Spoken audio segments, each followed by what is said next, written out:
Oh, we're live, huh? Jose, you there? I am here, Peter. All right, okay. I got so many things going on at once. We are live. Welcome to Pub Sports Radio. My name is Peter Loshak. Shout out to all Pub Sports Radio crew. Shout out to all Lowbaggers. Shout out to Jimmy the Bag. Shout out to everyone in the comment section. Today is Tuesday, April 5th. We got a huge NHL card. We're going to talk about that with Mr. Gogster, NHL expert, Canadian extraordinaire. We got a massive NBA card today, which I am looking forward to. TROTWAM is going to be the guest. Long-time viewers of my videos, or even just very short-time viewers of my videos, know that NBA is not my forte, to put it mildly. Some people consider me to be a fade in NBA. I wouldn't dispute that. I will tell you this. I'll just leave it at this. I have revamped and updated my strategy for NBA's point spread analysis. I'm not guaranteeing anything. I'm not going to get into any more than that. But I will say that I did make a change. We'll see if it pays dividends. Might suck worse. Might have no effect at all. But I have made a change in my NBA analysis. And we'll see how that shakes out today with a massive NBA card. I'm looking forward to it with TROTWAM. Of course, the people in the comment section have been awesome at NBA and NHL. Nutflush Allen, like 80 and 30 on NHL team totals or something like that. Sammy Culmer, 25 straight NBA winners in a row. I don't even know the numbers anymore. I'm very proud of our people. A little bit jealous and needing to step my game up, at least to respectability, which I think I will do in the NBA today. We'll see. Let me look at the comment section right now. Once again, Jimmy the Bag is traveling, so I'm doing this solo, and then next week he'll be back, and it'll be the old Loshak in the Bag show. But for now, it's just me. A huge card today. I feel prepared. I feel okay. I feel focused, and I think it's going to be a good show, both in terms of content, fun, and, of course, with picks. Jose told me that he's a little bit tired. Jose, pop in right now for a second. Jose, yes, you there? Are you tired? Is that true? I'm exhausted, Pete. Why is that? Well, we had an interview last night at 1 in the morning, ends at 2. All right. Drove back from Louisiana last night, too. Well, okay. Yesterday morning. And here we are again. We're here this morning, and we've got something else later today, but we're rolling, Pete. I'm excited. That just sounds to me like excuses. Like excuses. I've got all of them. I've got excuses like everyone has an asshole, Pete. I've got them all. Well, we don't accept excuses in Pub Sports Radio here. Look alive, Jose. Look alive, Jose. We're going to have a great show today. I'm just kidding around. We do accept excuses. Of course, we accept excuses, legitimate and not legitimate. I'm going to go to the comments section, see what people have to say. Do a few shout outs, and then we will dive right into it. NHL. Once again, I feel relatively prepared for both NHL and NBA, feeling cautiously optimistic, including NBA. Let's look at the comment section. Shout out to Michael Ervelina. Shout out to Sami Christopher motherfucking Comatini. I'm feeling okay about NBA. We'll see. Yeah, we got Mr. Gogster, Canadian extraordinaire, coming in a few minutes. Looking for comments, just people saying what's up. Shout out to Ryan Kozlowski saying NHL faves against teams on back-to-backs this year are 144 and 62. Bet on today, Philly and Florida. Yeah, the Florida game is an interesting game. Of course, Toronto has been absolutely rolling and dominant. Florida lost to Toronto recently. I was thinking it's got to be a Florida spot. It is a pretty huge favorite line for Florida. We'll see what Mr. Gogster has to say. I will say that I did already bet the Florida team total over, even at 3.5 in that one. We'll see what Mr. Gogster has to say about that one. But, yeah, that is an interesting stat. Ryan Kozlowski, NHL faves against teams on backs-to-backs this year are 144 and 62. I wonder what the average line is, though, for those games. Because, of course, in the NHL this year and in recent years, you're seeing minus 300s and minus 400s all over the place. So if you're 144 and 62 with an average line of minus 300, that's a losing record. But it's a great stat. Thank you so much, Ryan Kozlowski, for posting that. Let's see. Other comments. Again, here he is. Another one. Home faves at minus 200 or more are 75% this year. 125 and 41. No teams qualified today. Shout out to you, Ryan Kozlowski. Hell yeah. Let's see. Jared TG. Shout out to you. Cab spanking the bookies. All right. Slatsy says Rangers are in a must-win spot. Yeah, we'll talk to that one. We'll talk about to Mr. Gogster about that one. I guess I guess I'll be honest about the Rangers and say that I bet them huge in their last game, Slatsy. I did. I bet the Rangers huge in their last game, and I even bet their team total over 3.5 small. So I had a big loser with that one. I thought that the Rangers were in a bounce-back spot in their last game. Maybe they were, and, of course, they came back and tied it and lost in OT. So I don't know. In retrospect, maybe it wasn't a horrible play taking them, but I took them on the -1 line. But I did take the Rangers in their last game. They're obviously a team that is playing great. We'll talk about that with Mr. Gogster. Other comments, and then in 1 minute we'll get into NHL, Amsterdam. What else? North Ender. Shout out to you, Slatsy, Chris Comatini, Jay Peasy. All right, Michael Ervelina, Lily. Okay. Looking at comments here, doing this all myself, so there might be some dead air, but overall, we're going to keep a brisk pace. You know I value that. Brisk pace, honesty. I value that, even though it's tough many times, to be honest, which is why people lie all the time. And winners, which I think I will be able to deliver today. All right, perfect rotation. Shout out to you. All right, we're ready. Jose, you alive? We got Mr. Gogster ready to go. We are alive, Pete. This time I'm coming for you from the bathroom because I had to go poop, but we're alive.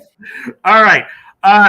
It might not be a great show. I thought it was going to be a great show today, but, there's a chance it might not be. The first 10 minutes have been certainly a little bit, delivering stuff that we weren't expecting. Jose doing the show live from the bathroom, but we're hoping to improve it in the upcoming minutes and hours of this show.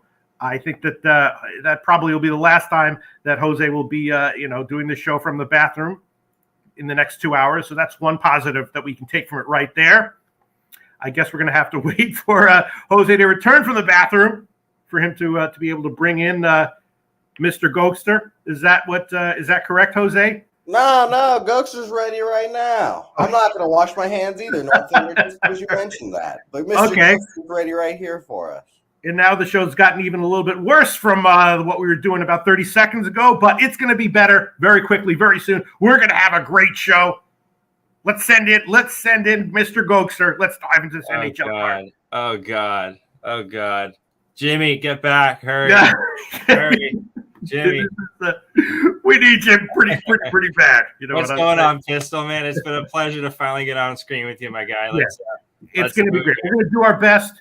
And then when Jimmy's back and he asks, how'd the show go without me? We'll be like, it was okay. It wasn't terrible. I'll give him give him the raised eyebrows. Yeah. Mr. Gogster, are you tired or are you looking alive? Oh, we're ready to go back in Canada. Ready to go? Canadian air. I'm ready to go. I got coconut water here. Oh, nice. Yeah. We got the Canadian electrolytes. Let's go. Interesting game, Mr. Gogster. You ready to go? I'm ready to rock, Pete. Let's do this. Shout out to everyone in the chat. Nasty Nate. Let me give a little shout out to that. Nasty Nate, Chris Comentini, Sam I Am, everyone. It was a pleasure meeting everybody. 10 days there, Pistol. It was an absolute riot. I wish you were there. The next time we go down, you're coming, brother. I definitely want to, and I will. I just had so much shit to do, and I just this and that, and no excuses. No, those are meet the legend. All right, Carolina, Buffalo. You ready, Goldster? Let's do it. Carolina. Overall, I'm having an okay NHL season, right? But I did try to time wins by Carolina in their recent run of losing and ate some losses in that run. Carolina is still a great team. I assume we'll get your take on that. Yeah. They've had some big road wins that were bounce backs for them, but they are 4-7 in their last 11. And then Buffalo, last 15 games or so, excellent as an underdog. You see this a lot in all sports. A shitty team with value at the end of the year. They've either been winning as a big underdog or playing close and covering +2 or 2.5 spreads. Yeah. I bet Buffalo a few times. More so I've been betting on their team totals. I'm doing pretty well with it. So I've been doing pretty well betting on Buffalo recently, doing a little bit shitty, trying to time a bounce back from Carolina recently. And in this one, on the overnight, I will admit, I did take a shot with the Buffalo team total over at 2.5. I forgot the odds that I got, but I did take that one.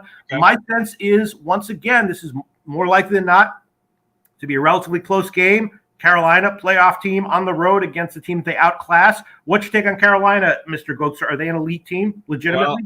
Well, this is my Stanley Cup winner here, Pistol. Okay.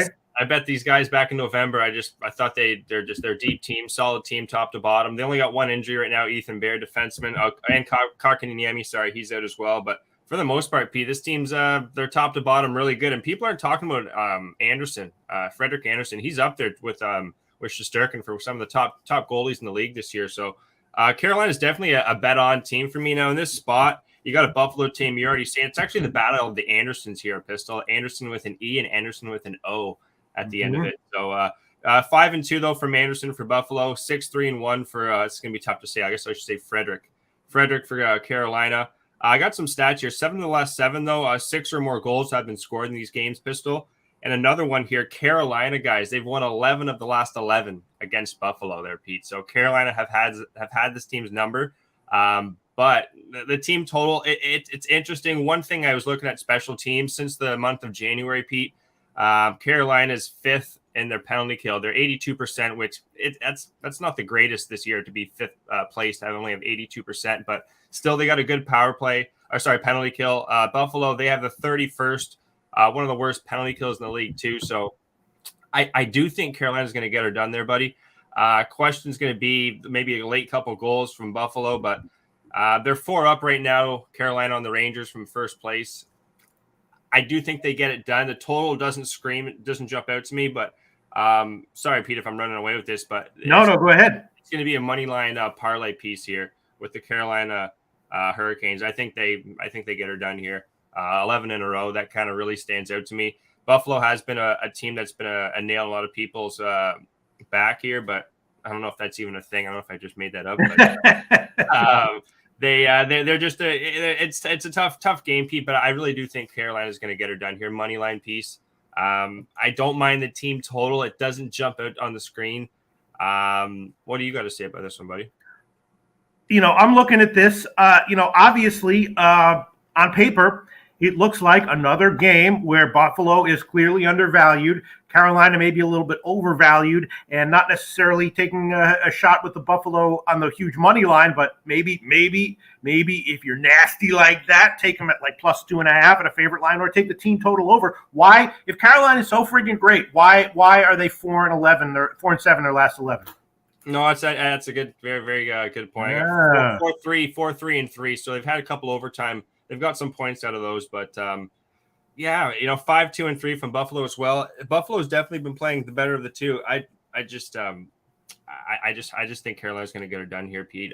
Sorry, I don't have as much of stats to go behind it. No, sure. The penalty kill too. I do think Carolina top to bottom. Buffalo is a really good team. Buffalo against a team like Columbus, Philadelphia, the Devils, Montreal, Ottawa. I think they're very much live. You're not going to get that plus money like you will here, but I really do think Carolina. They're my Stanley Cup winner. I don't want to sound biased on them, but I think this is going to be a really good team going forward. And that 11 of the last 11 they've won. 7 of the last 7 have gone over. The numbers do definitely make you pause a little bit. The value, I definitely think you got the value play there, Pete, with the over 2.5, probably plus money on Buffalo. Yeah. I just don't, as a hockey guy, I'm just a little hesitant on that. That's all. Well, okay, we're going to move on. We're going to keep a brisk pace. We're going to be done with NHL by 12 noon Eastern time. But what's your hesitation for a Buffalo team total over 2.5 at plus money?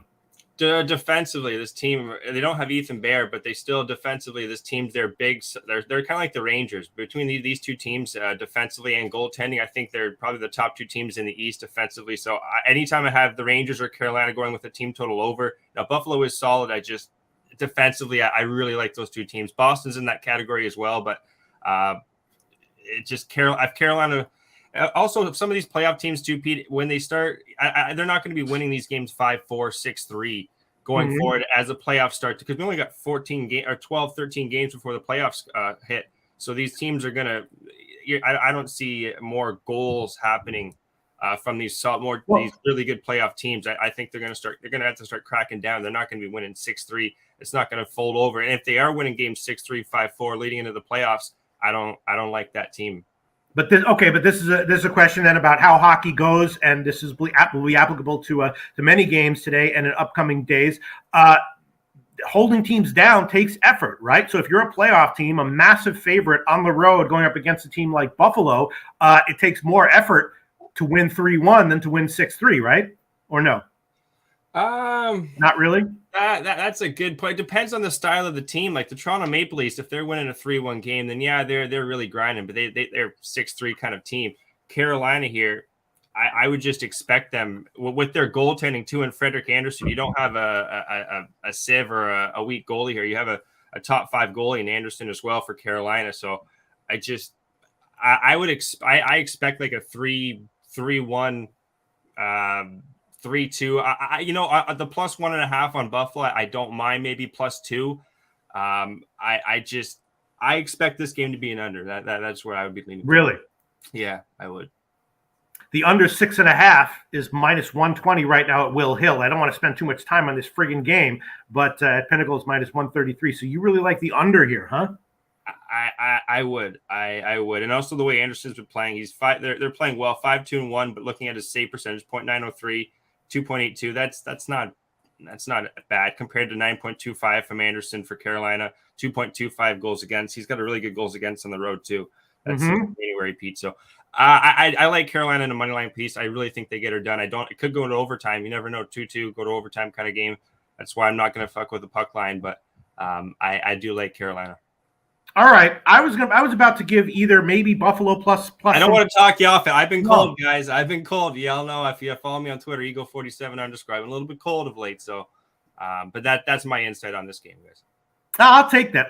Because Carolina. Yeah, I'll take it. I'm going to tell you. I'm going to switch up. Mr. Gogster. At Will Hill right now, I'm seeing under 6.5 -120. That we use Will Hill lines. They're a major enough book to qualify. Yeah. So we'll take that. Carolina, Buffalo. That's an official play for me. First play of the day. Under 6.5 -120. That's the current line at Will Hill.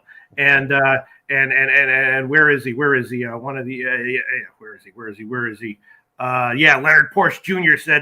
said Pete will give out 39 plays today. Can't wait. Yeah, that's how I'm feeling. Oh, shout out to Nutflush Allen. Nutflush Allen. I was thinking about taking Buffalo plus team total over 2.5 at plus money, but I trust Gogster's analysis, even though he is cold as ice in NHL right now, and I switched it up to the under at 6.5. We'll see how this game turns out. But it's not going to make that big of a deal because, again, I am going to have like 38 plays tonight. All right, let's move on. All right, Gogster? Let's do it, brother. Ottawa, Montreal. This is a tough one, right? Ottawa, of course, off of 2 straight wins over Detroit. I did have the Detroit team total under in the second game, so that's nice. Ottawa, of course, all season long has been an undervalued team, and then even when they're a favorite, it seems like they're getting it done too. So Ottawa is kind of a quality team, and of course, as far as the spreads are concerned, money lines, the markets are concerned, Montreal, of course, was horrific to start the year, but then turned it around a little bit, and Montreal beat Ottawa twice this year. Does that matter here? I'm not sure. I don't know shit about Canada aside from the fact that they have, universal health care and it's cold as hell and the women are really nice. Is this a big rivalry game, Ottawa-Montreal? How much does Montreal care that how much does Ottawa care that Montreal beat them twice this year? How much does Montreal? Sorry, say that again, Pete. Sorry, How much does Ottawa care that is this like a revenge spot for Ottawa because they lost twice to Montreal? I would say this is more of a players like Montreal and Ottawa. The teams don't like each other. And the fans are not as. It is a battle between the border right there. They're not too far away. But I know these two teams. They've been known to play some unders historically here. Pete, just bringing this one up. What do I have here? 8 of the last 12 have gone under 6 goals in this match. So that just tells me it's kind of a cagey game here between these two. But ever since Batherson's came back for Ottawa, he's been a huge piece. Him and Norris, that's the future for Ottawa. Josh Norris and Drake Batherson. They still don't have Shabbat, which you want to have him on the back line. But with those two back, Batherson and Norris, I would expect this is my team to be a sneaky pest for these tougher teams, especially teams like you saw Detroit. They weren't able to have Bertuzzi. If there's some guys that aren't vaccinated, you still can't play here in Canada. So. I think Ottawa could be a pest. Montreal, on the other hand, they're getting healthier, but they're 3-4-3 in their last 10 here, Pete. They're 8-7 back of Ottawa. If you're looking at the power plays too, 14th to 29, that's Ottawa 14th power play in the league to the 29th. at home for Montreal. So they're definitely Ottawa's firing, and they have Batherson back as well. It's not a game I love there, Pete. I do lean towards the over. I have in my notes here over 1.5 and over 6. I do think there could be some goals. I do like that Forsberg's in net too. Allen too. He's actually got a .931 save percentage since January with a 2.79 goals against at home. So both these goalies, it kind of kills my overtake there. But I can make cases, as you can see, for both sides here. I do lean towards Ottawa, though. I think Ottawa, in that they've lost their first 2. I do think they could get this back, especially with the healthier forward group now that Batherson's back. And yeah.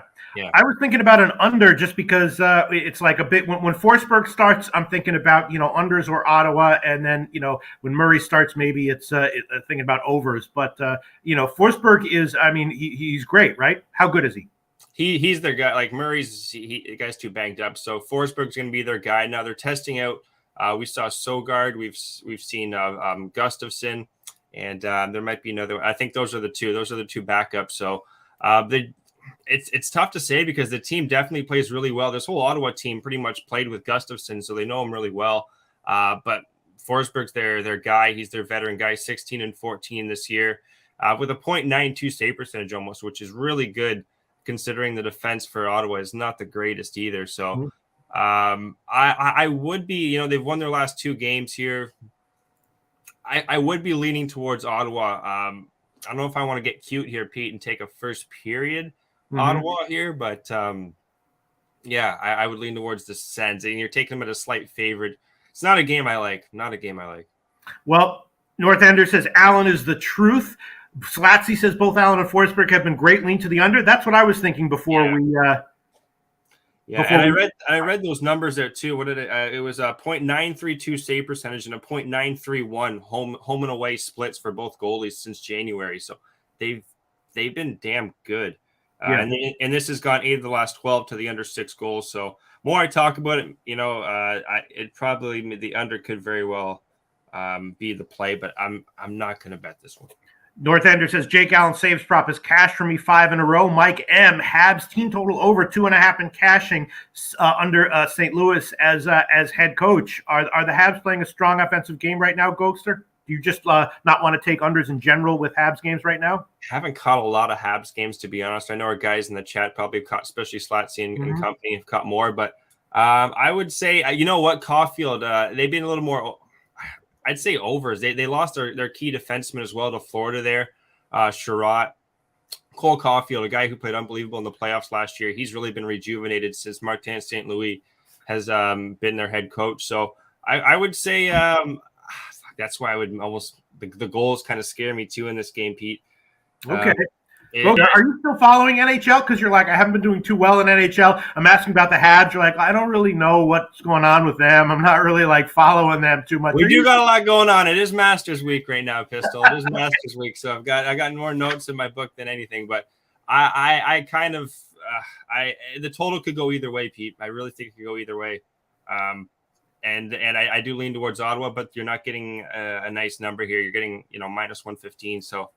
It's a stay-off game for me, buddy. Gogster, Sam I Am says, Gogster, I think you're right. Ottawa first period. Cashman 19 says Sens for sure here. Line's better than Montreal. That's where I would be looking. You know what? Thanks, guys, for bringing that up. If anything, I would go first period Ottawa money line. I think they come back a little. They come back pretty. They've looked good. 5 goals against Detroit. It is Detroit, Pete, but there's a bit of a revenge factor here. Order game too. You got Forsberg in net. I would be leaning towards, but that's not saying Montreal can't come back and win this game. So, but I do. I'm leaning under, but you know how this is NHL is just crazy, right? It could easily be 1-0 after 2 periods, and then all of a sudden it's 3-3 after it's like 5 goals all of a sudden in the third. Because both these teams are not even in the playoffs. You got the 7th and 8th team in the East here, so in the North. Sorry, it could go crazy at any point in this game. Exactly. That's why it's tough. All right, I'll officially pass on it. All right, next game. You ready, Gogster? Let's do it. Toronto and Florida. Toronto on a back-to-back, absolutely dominant offensively. We were talking about Toronto earlier in the year. People were talking about how they have, an awesome lineup. but kind of underachieving, maybe less than the sum of their parts. And people, all the phrases were tossed around. They don't have heart, this and that. But last 5 games, putting up 6 goals every friggin' game. And one of those wins was against Florida, right? Florida also rolling, but Florida's last loss was to Toronto. And Toronto's on a back-to-back. Pounded Tampa Bay on the road in their last game. Feels like a big bounce-back spot for Florida. Not sure I want to take him at, minus 165 or whatever. I did on the overnight, though, hit the team total over 3.5 minus 140. Would not be surprised if it turns out that that's a Nutflush Allen NHL team total special that he agrees with. I guess it's tough to take an over at a favorite line like that, but Florida has the offense. I think they have the motivation. Toronto's been holding teams down, but Florida's been scoring too. Feels like a big spot for Florida. Maybe I'd take them -1, and I already pulled the trigger on the team total over 3.5 at minus 140. What do you think about that? What did you get that over 3.5 at, Pete? I think I got minus 140. Okay, it's sitting at minus 151 right now at Pinnacle, so okay. you beat some juice there. I'm just astonished by how well Toronto's been playing. If Toronto wins this game, then hell, these guys, they're the best team in the East by far. It's so tough. But that's what some people were saying before they underwhelmed, right? Toronto always usually chokes. They always have that time where they buckle and fold, and then the fans start giving it to them. It's been quiet. The fans in Toronto, they're not like, "Yay, go Toronto." They're usually silent. When they're silent, they're happy. It's either they're silent and happy, or they're just giving it to Toronto. And at this point in time, guys, they're playing unbelievable. They're almost like they're like fucking figure skaters out there, Loshak. Like the synchronization between Marner and Matthews right now is the best in the league. There's no one better right now. Everyone was talking about Draisaitl and McDavid. Marner and Matthews are just unbelievable. Like I've never seen probably any. I don't sound like a homer as a Leaf fan, but they've just been absolutely unbelievable. Campbell too, he's back. Their goaltending is going to be their issue. You have to get a hot goalie going down the stretch, but the addition of Giordano too. This is a good hockey team. They're playing top to bottom, some of the best hockey I've seen Toronto ever play. But you're going up against a Florida team who, like you said, lost 5-2 last time they played. They've added some additions too. Their additions too, Pete, was Giroux and Sherrod on the back end. Giroux being a forward, probably two of the top acquisitions at the deadline. So I would expect Florida. This is a really tough spot for Toronto. They had Tampa Bay's no slouch, just going up against scoring 6 goals against Vasilevsky too. It's just unreal, unheard of. I was on Tampa Bay last night. We lost that one, but you're going to have Kallgren going here. He's an AHL goalie. He's like a third string goalie there, Pete. So I do like Florida here. I got him in regulation, minus 113. I think you can get even at minus 109, but Florida, this is just I'm not even going to overthink this one. I'm just taking Florida regulation. And if Toronto wins this one, then I can't wear this jersey anymore. And I should lose my Leaf card because I've been betting against them, but because usually they always do this, Pete. They always fall apart at some point in time, but they just haven't. Now this is the spot, back to back down south, and a real game they laid out for. Another hat trick from Matthews too last night. Like Matthews is breaking records for these Leafs. He's got like 54 goals. He could get 65 at this rate. So So you're down on Kallgren. I mean, I know he hasn't played that many games, but his numbers look okay to me from my untrained eye. I wouldn't be looking like these totals, man. I think they're awfully high, especially defensively. Toronto's a much better defensive team of late, but I do think Florida's just got the leg. I don't want to sound just like they got their legs. Like that's the only thing they're going to have going for them here. But they should take down Toronto here. Only thing Toronto is going for them is just they're playing some of their best hockey right now. But I just think that a spot, my spot plays have been a little bit iffy of late, Pistol. But I'm going to trust the spot play and take Florida and regulation. This is the next to Toronto. This is probably the second best team. Toronto's 1. This is probably 2 in the East. So all right. Well, I will. That's how I was thinking. I will double up on this one. I will take the Florida team total over 3.5 minus 145. That's current line at a bunch of places, and I'll take the Will Hill line on Florida -1 minus 105. Florida -1 minus 105. If that one loses, it's not a huge favorite loss. I like that, Pete. I like that. This could just be the one the Leafs just kind of take an L spot. Looking at them quickly here in the standings, Toronto is where are they? They're second. They're 7 back of Florida. So This is a big game for them, but I just, it's Florida's a Florida spot in my opinion. And go ahead. And especially the fact that Florida lost recently to Toronto, right? Yeah, exactly. All right, so I doubled up on that one officially. All right, let's move on, Mr. Gogster. You ready? Let's do it. Here we go. Rangers, New Jersey. It's easy to be honest when you do smart things. Tough to be honest when you do stupid things. And I took the Rangers huge in their last game. I also took them a little bit on the team total over, which also lost. So now they're off for 2 straight losses. Before that, of course, they had won 8 of 10, playing very, very well. I think I probably bet against them in some of those games and lost with that. I'm doing okay overall in NHL, but a little bit in Rangers games.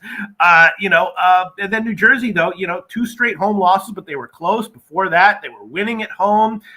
New Jersey, had a lot of injuries earlier in the year. Now they're getting healthier, maybe a little bit undervalued right now. So, I'm thinking, are the Rangers motivated to have a big bounce back game here?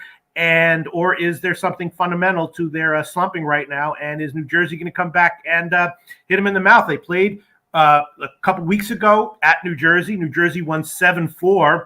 So maybe that's in Chesterkin's mind, and he's looking to come back and prove himself against this team at New Jersey. Or maybe it's an indication that New Jersey can put up some goals against the Rangers when they're at home. What do you think?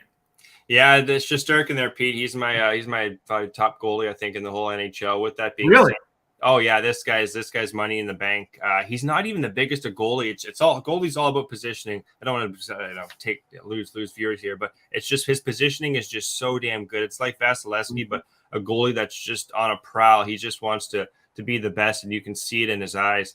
With that being said, you got Nico Daws on the other side. He was here in the AHL a couple months ago. He is 6-2 though, with a .919 save percentage at home and a 2.43 goals against. He's a good.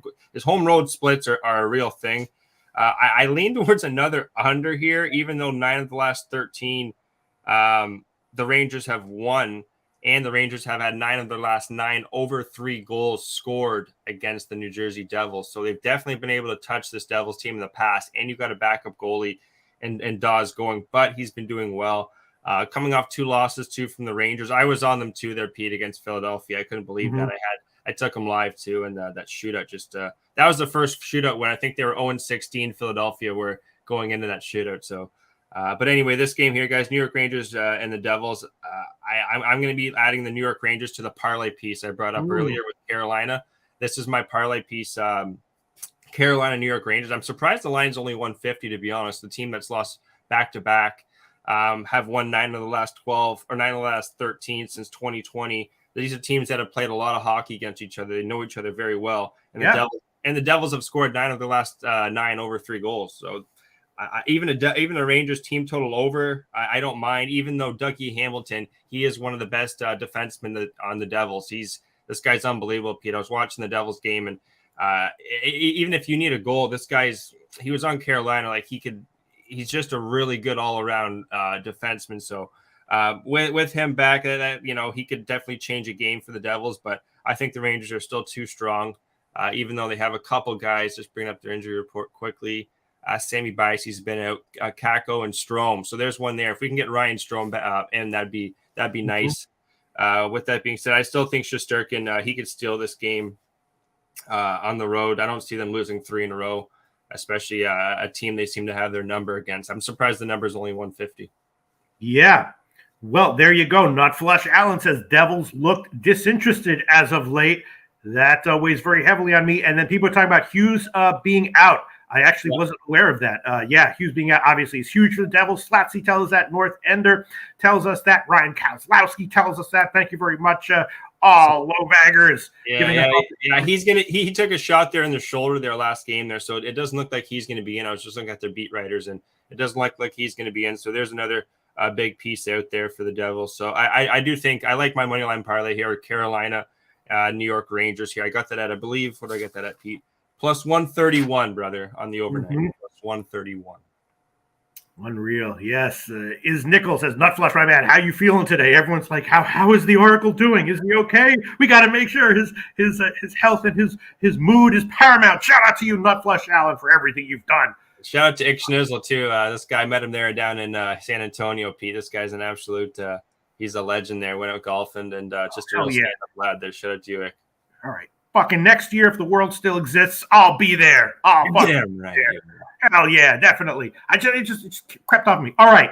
Wow, you guys are great friggin' analysis. Because I was thinking, why not take a shot with the Devils again? You know, they're underdog with value. They've been playing well at home. The Rangers, I don't know. But now, definitely, I'm going to pass on this one. All right, you want to move on, Mr. Gogster? I'm ready to rock, Pistol. Columbus and Philly. Columbus on a back-to-back loss at home yesterday. 7 straight losses for Columbus, but that was a gauntlet of 7 straight games. All really tough teams, really motivated teams in that span. Now they're going up against Philly, a game that they can win. Are they going to be motivated at this point in the season to get a win here? I'm not sure, but they played a tough string of 7 games.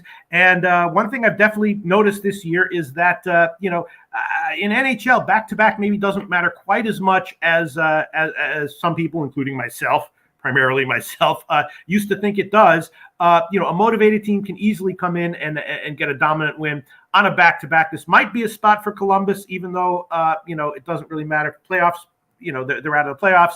And Philly is, so I was thinking Philly's very beatable, obviously, although they also are a crappy team that can get a win when motivated here and there. I was thinking Columbus team total over, even though they haven't been scoring recently, or Columbus first period. What do you think, Goldster? Yeah, this is another dumpster fire kind of game here, Pete. You're going to have the backup goalie more likely than not. I'm just trying to bring up the beat writer there for the Blue Jackets, but it's going to be Jean-François Berube out of Quebec. He's 1-1 this year. He's got a .924 save percentage, only in a 2-game sample size, but he's for the most part an AHL goalie. He's had a couple stints with Chicago as well. Carter Hart, is he going to go? I saw a thing here that the Flyers might have their backup. Sorry, I should have had this up earlier. Wait, for Columbus? For Columbus is going to have it's Merzlikins. They're going back to Merzlikins on the back-to-back, really? Yes, that is according to a Daily Face-Off here. Merzlikins confirmed. Oh, wow. So they're going back to Merz. He didn't look that good, so I like my original play here then, Pete. I'm looking at some overs here. I got a nice little stat here. 8 of the last 9 times these teams have played, Pete, it's gone over 1.5 goals. They love to score early. Now, the total, 8 of the last 10 have gone over 6, but I think early – on a back-to-back here for Columbus, 2 teams that kind of have a nice spot to kind of get goals against 2 weaker defensive teams too, especially you're saying about Columbus. Philadelphia here, they came up a couple games against Toronto, who's a tough team. I think we're gonna have some goals here, guys. Both teams are 6th and 7th in their divisions and their standings. Goaltending, you're not getting, Hart's not been the greatest of goalies. Neither has Merzlikins. I think we see some goals. I'm actually have a little parlay piece, a little first period over parlay piece here. Pistol, first time I've ever done this. I got the first period over in this game at 1.5, and I'm going to tie it in with another first period over in a game to come. A little first period over action. I have a hard time seeing these 2 teams not just explode for goals. Yeah. If you guys even want to take up both teams to score in the first period, I know that's plus money. I don't mind that as well. By the way, write down all of your official plays or everything because I'm not writing them down yet, but we'll review it at the end of the segment. One of the things that I've been doing well with, it's probably saved my entire NHL season betting wise, is betting overs. And as you said, first period overs in Columbus games. I was cashing with that game in and game out, similar to Memphis in the NBA. Why has Columbus scoring slowed down a little bit recently? I think you said it best, buddy. The teams they played, I'm just looking it over now. They played Washington, St. Louis, Pittsburgh, Winnipeg, Minnesota, New York Islanders on a back to head-to-head, and then Boston. They just played twice. Only scored 2 goals. They scored 3 goals against the Islanders, 2 goals. This team still can score 2 or 3 goals. It's just defensively they have a tough time against good hockey teams that are pushing for the playoffs. And you got a fade team here in Philly. It's actually going to be a back-to-back here too. Not a back-to-back, but a home and home. Playing in Philadelphia tonight, then playing in Columbus there Thursday night. So I do think we're going to see some goals. We'll get a better feel, especially after tonight's game for Thursday. But I do see some early goals, especially that 8 of 9 have gone over in their last 9 meetings. So I think we're going to see some goals. The number's a little too high for me to take individually, so I'm going to get plus money with a parlay piece edition, Pete. Yeah. All right, I'll make that an official play as well. First period over 1.5 minus 160. I'm seeing that all over the place. First period over 1.5 minus 160. Going back to the well of overs and first period overs in games involving. Does that juice? Sorry, Pete. Does that juice scare you at all though when you take minus 160? Like, or does like your confidence overweighs the juice here? Like, how do you? I don't know. Scare is not a word in my vocabulary, although I know other people use it. So I would appreciate it if you would just use a word that I know, and then I can respond to it. But I don't know what it means, so I really can't answer your question, Mr. Gogster. First period over 1.5 minus 160. But you don't necessarily like Columbus. Yeah, because Merzlikins is on a back-to-back. You don't necessarily like Columbus early to bounce back, huh? I don't mind it, but they could definitely come out early. They looked really good against Boston early in that last game too.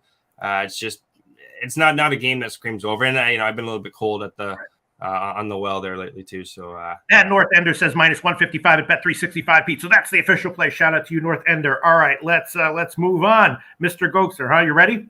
Yeah, let's do it. Shout out to Kenny Rogers. Colorado and Pitt. You are following NHL, right, Gogi? Yes, come on. I'm not allowed to not follow it. Come on. Okay. These two teams already met. They met. This is the second game of a home and home. Colorado won the first one. Tight game, 3-2. It was close. Mm-hmm. Pittsburgh is an interesting team. I've had some big wins with them and some big losses with them this year. After they had that horrible game against, maybe it was the Rangers. I forgot against who it was. I was huge on them in the next game against Detroit. Had a big win. But then in the rematch against the Rangers, I was also huge on them and lost with that.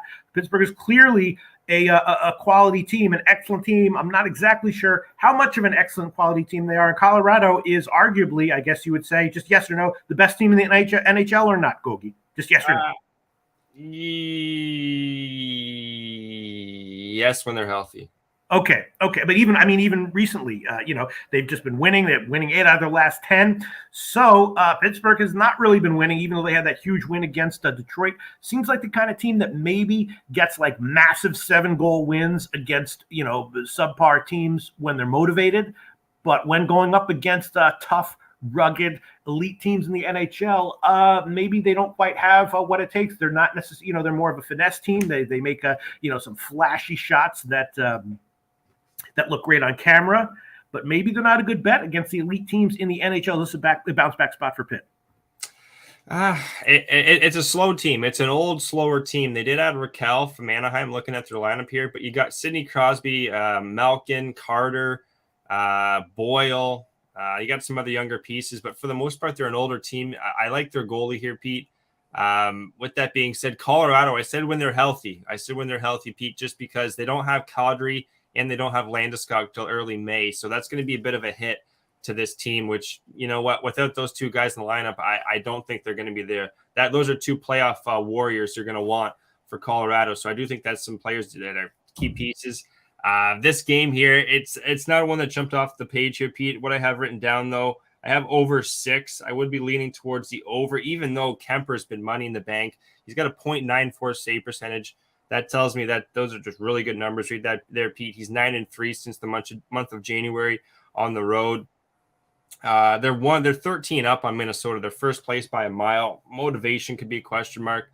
I lean towards Pittsburgh here, Pete. I would lean towards Pittsburgh here on the money line, especially after talking this out with you. And I said with those two pieces that they don't have in for Colorado and Landeskog and Kadri, those are key pieces. So, and you got a bit of a motivation. They just came off that loss too, but you also have question marks with Kapanen. I'm seeing Kapanen; he's questionable too for Pittsburgh. There, guys, along with Zucker, Heinen, Angelo. It's not a game I like. There's some real tough games on this card. Yeah, this is one of them. I was maybe thinking about a Pittsburgh team total over as well, but Colorado playing very low scoring games, 2-9 over under in their last 11. Are they usually when there's an elite NHL team in 2022, they're solid defensively, but a juggernaut offensively and put up 5-6 goals a game when they want. Colorado, a strong defensive team. It's the goalie. It kind of, they're like the Leafs in a way, Pete. I think they're just so damn good offensively. I related this to golf. It's like a golfer that can get all the way to the green but can't make the putt. The Leafs can score a lot. Colorado can score a lot. They just need goaltending, and Kemper's been playing really well. Kind of reminds me of when Toronto had Campbell playing really well back in December. Kemper's just, it all comes down to this guy. If he can play well, these guys could very much go to a Stanley Cup final healthy. It's a tough game. Kemper could steal this one. I lean towards the under more. I think about this. The last one was 3-2. I could see a similar game playing out here, especially without some pieces offensively for both teams. So I lean towards the under more. I think about this.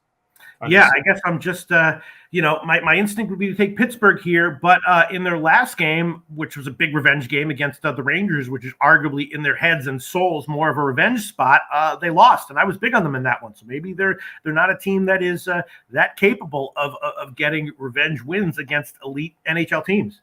Against fast teams, I don't like them against teams that are quick, fast teams, physical, quick, fast teams like Minnesota, Colorado.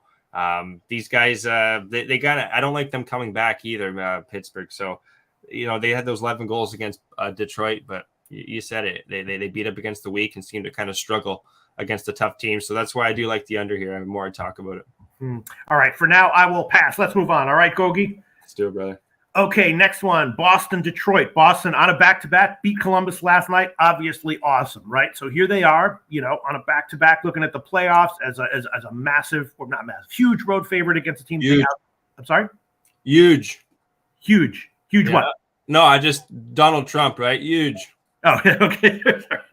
I didn't realize that you were going to do a little riffing there. All right, huge, but they're not a huge. No, we've seen minus 250 road favorites here. The way like minus 200. That's very big, but not quite huge. Detroit lost 2 straight to Ottawa. I was on their team total under in their last game against Ottawa, but that game where they scored 4 points, I can't remember who it was against, but I had their team total over in that one. That was a few games ago. This is this going to be a letdown for Boston, or will they roll again? I was thinking maybe, how is Boston defensively? Maybe again, shot with Detroit team total over 2.5 at minus 110 or so. Another toughie here. The thing is just the goalie here, man. Swayman's 8-1-1 on the road, Pete, since January with a .941 save percentage. He's lost once on the road. He's going up against a weak team, so it's not like if he's beat all these other teams, it's not. I have a tough time with Detroit. The one thing sorry, I'm humming hard so much there. No. One thing with Detroit is they didn't have Bertuzzi when they went up to Ottawa, so that's such a weird thing. One of their better offensive players, so he is going to be back. A bit of an offensive player you can get. From Detroit, but 5 of the last 5 have gone under in the first period there, Pete. That's kind of where I'm looking here. Is a first period under. I wasn't able to pull the line up there. The overnight wasn't up yet. See if I can pull it up quickly, but I do think there could be an under here. One question would be Neto Djokovic, 5-7-4. He's got a 8.79 goals against too, which is not something you exactly want to back. But Detroit, they're 6-3 in their last 9 against Boston. So they've been able to beat this Boston team, and Boston's coming off a back-to-back. So this could be maybe a little sneaky first period Detroit play even, Pete. Maybe a little sneaky Detroit come out early. Because look, Columbus did that last time. Columbus was up early against them. Boston came back. And you got a team in Detroit that have just lost against Ottawa too. Right. Their last 2 games coming back home. They're 6-3 in their last 9 games against Boston too. First period under, or even a Detroit, maybe a first period, maybe even a Detroit team total over. More I think about it, Pete. Well, it's just I don't know. It's also it's one of these situations where the home fans are yelling "fire the coach." Are you aware of that? They're yelling "fire Blashill" or whatever. They've been saying that for years. I feel like with this guy. They have. Well, Blashill with Detroit. You follow NHL closer than I do. It's been Butcher City in Detroit. They got a good manager. They finally got Yzerman back there running the show, which is good. He's a legend for Detroit. But Detroit's they've been a team I've been getting bit by. I remember taking them against Arizona in a spot I thought they'd be really good against in regulation. They lost like 6-2 in that spot. Now, what's the guys in the chat got to say here? Gogi, spit the goalie knowledge, my guy. When it comes to the goalies here, I said it there, Pete. Swayman, 8-1-1. Like this guy's. Is he going to lose this one, really? It's a back-to-back, though. First period under is where I would be looking here. And just looking at the number I got here, Pete, it's plus 129, under 1.5. And 5 of the last 5 have gone under 2. You got it back-to-back. Detroit just came off 2 bad games. I'm playing that right now. Yeah, I'm adding that, Pete. Plus 129 first period under here. I think there's too many unknowns this one, so I'm going to pass. But here's a comment from Nutflush Allen Gogi, which is similar to what I asked you earlier in the show. Also, Nutflush Allen's talking about that, with the huge favorites at this time of the season, I find a lot of success with the team total overs with the dogs. I'm very happy to say to myself that that's also how I was thinking these past few weeks and doing well with it. Nutflesh says also a thought on the big favorites will let the defense relax to stay healthy headed to the playoffs, which is kind of like what I was, at this point in the season, the big favorites, if they're fully motivated to win, even in that case, maybe they're just like more motivated to get like a 5-3 win instead of a 3-1 win. I think the complete opposite. Like the coaches thing in hockey, they're not, all right, guys, let's just kind of relax. Let's just kind of coast our way into the playoffs. Now it's like, let's go. Let's kind of, start finishing your check, start let's not take as many penalties here. Let's, a little more dump and chase. Let's not get as fancy, work on some set plays kind of thing. I would think it'd be more of a tighter finish. Now, some teams though, like Buffalo, Ottawa, they're going to be cut. They're pests. They don't really care. They could be up or down at any point in time and come back on teams. That's where first period unders I think might be a little more profitable going forward, because I just think it'd be, come out make a statement early, and that's being physical. That's not coming out and scoring 3 goals and then sitting on the lead kind of thing. I think it's more locking down your opponent and not letting them score 3 or 4 goals, especially when you're going up against a non-playoff team. So that's where I like Carolina and the Rangers here. I think they're going to lock down on both Buffalo and the Devils. Okay. This one here, I'm not as high on. I do think it's going to be a tight. I think Detroit's going to play much better. I think they're 6-3. I know historically they've had their number 2. Boston's coming off that back-to-back. I think this could be a much tighter game. First period under plus 129. Pete, I'm adding it. Okay. Wow. Yeah. I'd be tempted to take a shot with Detroit, plus at some puck line, but I guess we'll. I'll hold off for now just because of the unknowns in the point in this season. I don't mind that. I don't mind that Detroit plus 1.5. Yeah. All right, let's move on, Gogi. You ready? Let's do it, brother. Minnesota, Nashville. Minnesota playing great, very low-scoring games, and that is I jumped on that train, not immediately, but kind of in the middle of it. I was hitting unders with Minnesota games. Even in the Pittsburgh game, I bought up to 7, so I got to push on that one. The one over recently, I did buy up to 7, Gogi. Yes, I did. If we're going to be honest, I may as well be honest when I did smart things as well. Transparency, baby. I'm sorry? Transparency, right? Transparency, especially. People still do that? Yeah. So Minnesota's been playing great. Nashville winning at home, but despite the fact that they have, Saros, who is, routinely referred to as an awesome beast, relatively high scoring in general. So unders have not really been cashing with Nashville. My thought is, how much better is Minnesota than Nashville? At some point, are they going to let down defensively? Nashville much better rested here, though. Is this game going to go under as well? Will Minnesota finally get a loss here? I'm not sure. What do you think, Gogi? Oh, Pete, you there? Yeah, can you hear me? Yeah, keep going. A little flash there in the camera there. You're talking about Minnesota, sorry? Did you not hear what I said? No, I caught the Minnesota part. You're talking about Minnesota and how they're sure. All right, hopefully my connection is okay. Yeah. So did you hear everything? You heard nothing I said. Basically, I just said that Minnesota hold on. Oh, his Wi-Fi crapped out. Okay. Basically, I just said that Minnesota playing great, very low scoring. My question is, how much better is Minnesota than Nashville? Nashville's much better rested here. Is this game going to go under as well? Will Minnesota finally get a loss here, or are they in a spot where it's looking like maybe they'll be vulnerable here? Yeah, I think Minnesota could be a little bit vulnerable here, Pete. I got some sites here that bring up our last past results going back to 2019. Nashville 1, 2, 3, 4, 5, 6, 7. They've won 7 of the last 8 games. Nashville, Pete.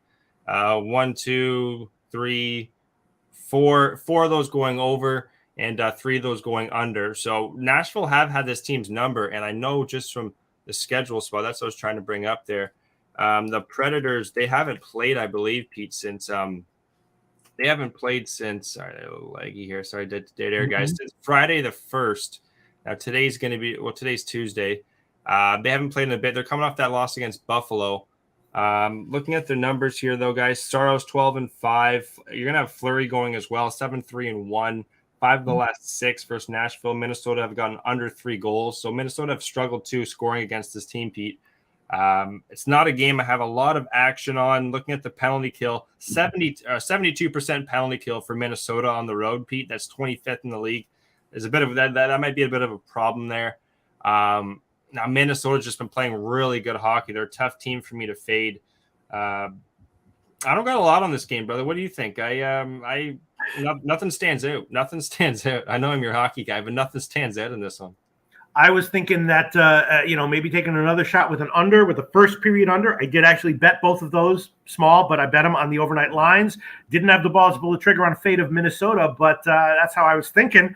And here we go. Mike M. Wild lost 7 straight in Nashville. That's important here. Nashville won last 4 first periods at home as a dog. Preds rested, and Nashville, great price. Wow. Yeah. Ronnie and Bergia. I love the Wild in this one, though. Okay. Slatsy says, why do I still want to take the Wild? They seem to be peaking at the right time. They're definitely peaking, and it's for real, right? They're playing tough, defense-oriented, great hockey. Right? Physical. Yeah, they're just beating teams up. They don't give a – that's where the under kind of does make sense here, Pete. Nashville have had their number, but this is a different Minnesota team. I don't mind the first period money line. Some of the guys in the chat were saying here, but it's not a game I want to have. This is similar to the Pittsburgh-Colorado game. It's some really good hockey games tonight, guys. Mm-hmm. The lines are indicating it too, and the -115s, 105. Lean towards the under 2, Pete, but nothing I feel strong about here. Very quickly, I sort of had thought that Nashville might be a modest scoring team with Saros in goal. Why have they been so relatively high scoring this year? I'd say some of their younger pieces here. Tanner Jeannot, I know right away. He's been an absolute stud for this team. Just going to bring up their lineup right now. One of the guys here from my hometown, too, Nick Cousins, he's on the 4th line. It's good that he's on the 4th line. They had him on the 2nd line earlier. Ilya Tolvanen, Trennan as well, Sissons. They're a young team, but they got a lot of just spark and a lot of talent. They're similar to like a St. Louis, in my opinion, there, Pete, but a little younger. Duchesne, Johansson, Forsberg, that's their bread and butter. When they're on, this team can definitely go. And then you got Roman Josi, Carrier, Ekholm, Lazan, who's a nice addition. They got him from Seattle, got him out of Seattle. So there's a nice little addition on the back end for them. I would lean towards the under here. Should be a really good hockey game. Okay.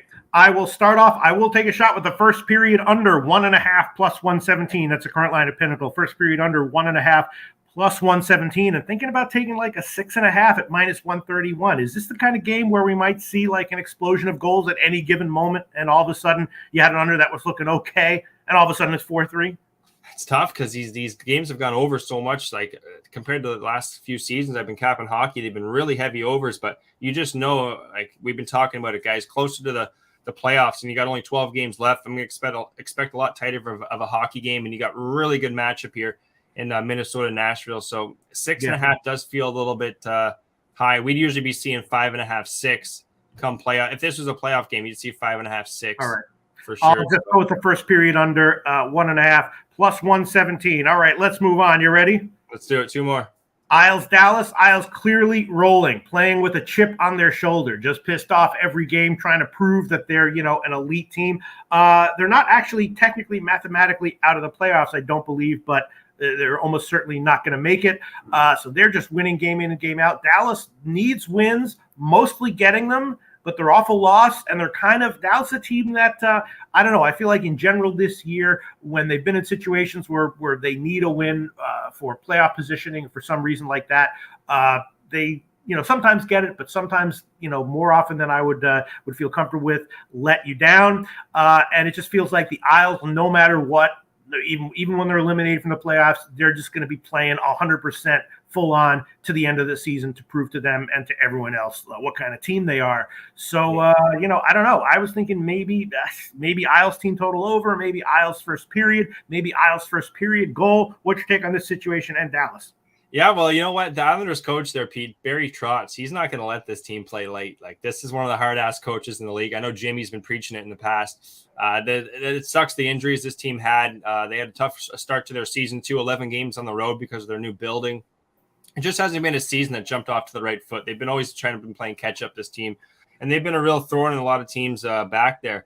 Sorokin, 4-5-1, but he's got a .92 save percentage, even though he's only got 4 wins. Jake Ottinger there, Pete. I'm a fan of this goalie. He's got a .896 save percentage, but historically, this guy's he's proven to me he can steal a game. I would lean towards some unders here. I want to pull the trigger actually on a no goal first 10 minutes here. That's where really? I would be looking to. Yeah, I would be looking towards that goalie matchup. I really like here. Looking at the penalty power plays, 24th power play, 26th power play. So you don't have 2 power plays that are home and road splits. You got a Dallas team, like you said, they're 1 back for 4th place to Nashville. So they're in 5th place. This is a big game for Dallas. Mm-hmm. I would probably be leaning towards to Dallas, but I do think it's going to be a tighter game. That 5.5, I think, is there for a reason. I don't see us getting a lot of goals here, even though these 2 teams could explode as the game goes on. That's why I think it's going to be an early a tighter feel out, tighter checking game. And both teams are 7-3 in their last 10 games. So they're playing good hockey. Both teams are 5th, but you got one team, 1 back. Yeah. Give me Dallas. I lean towards Dallas, but I don't like the, it's tough against an Islanders team here. And Dallas is so Jekyll and Hyde, but I do lean towards Dallas, but under, I think, is the play here, Pistol. Really? Because I was thinking maybe why is this Islanders team total so low? They've they're putting up goals game in and game out. Nutflesh Allen has given a few of those and cash with them. And Dallas, where are you seeing strong defensive team in their recent games, especially at home? See, that could be the problem here. This is like I historically here. I know from watching Dallas games just throughout the year.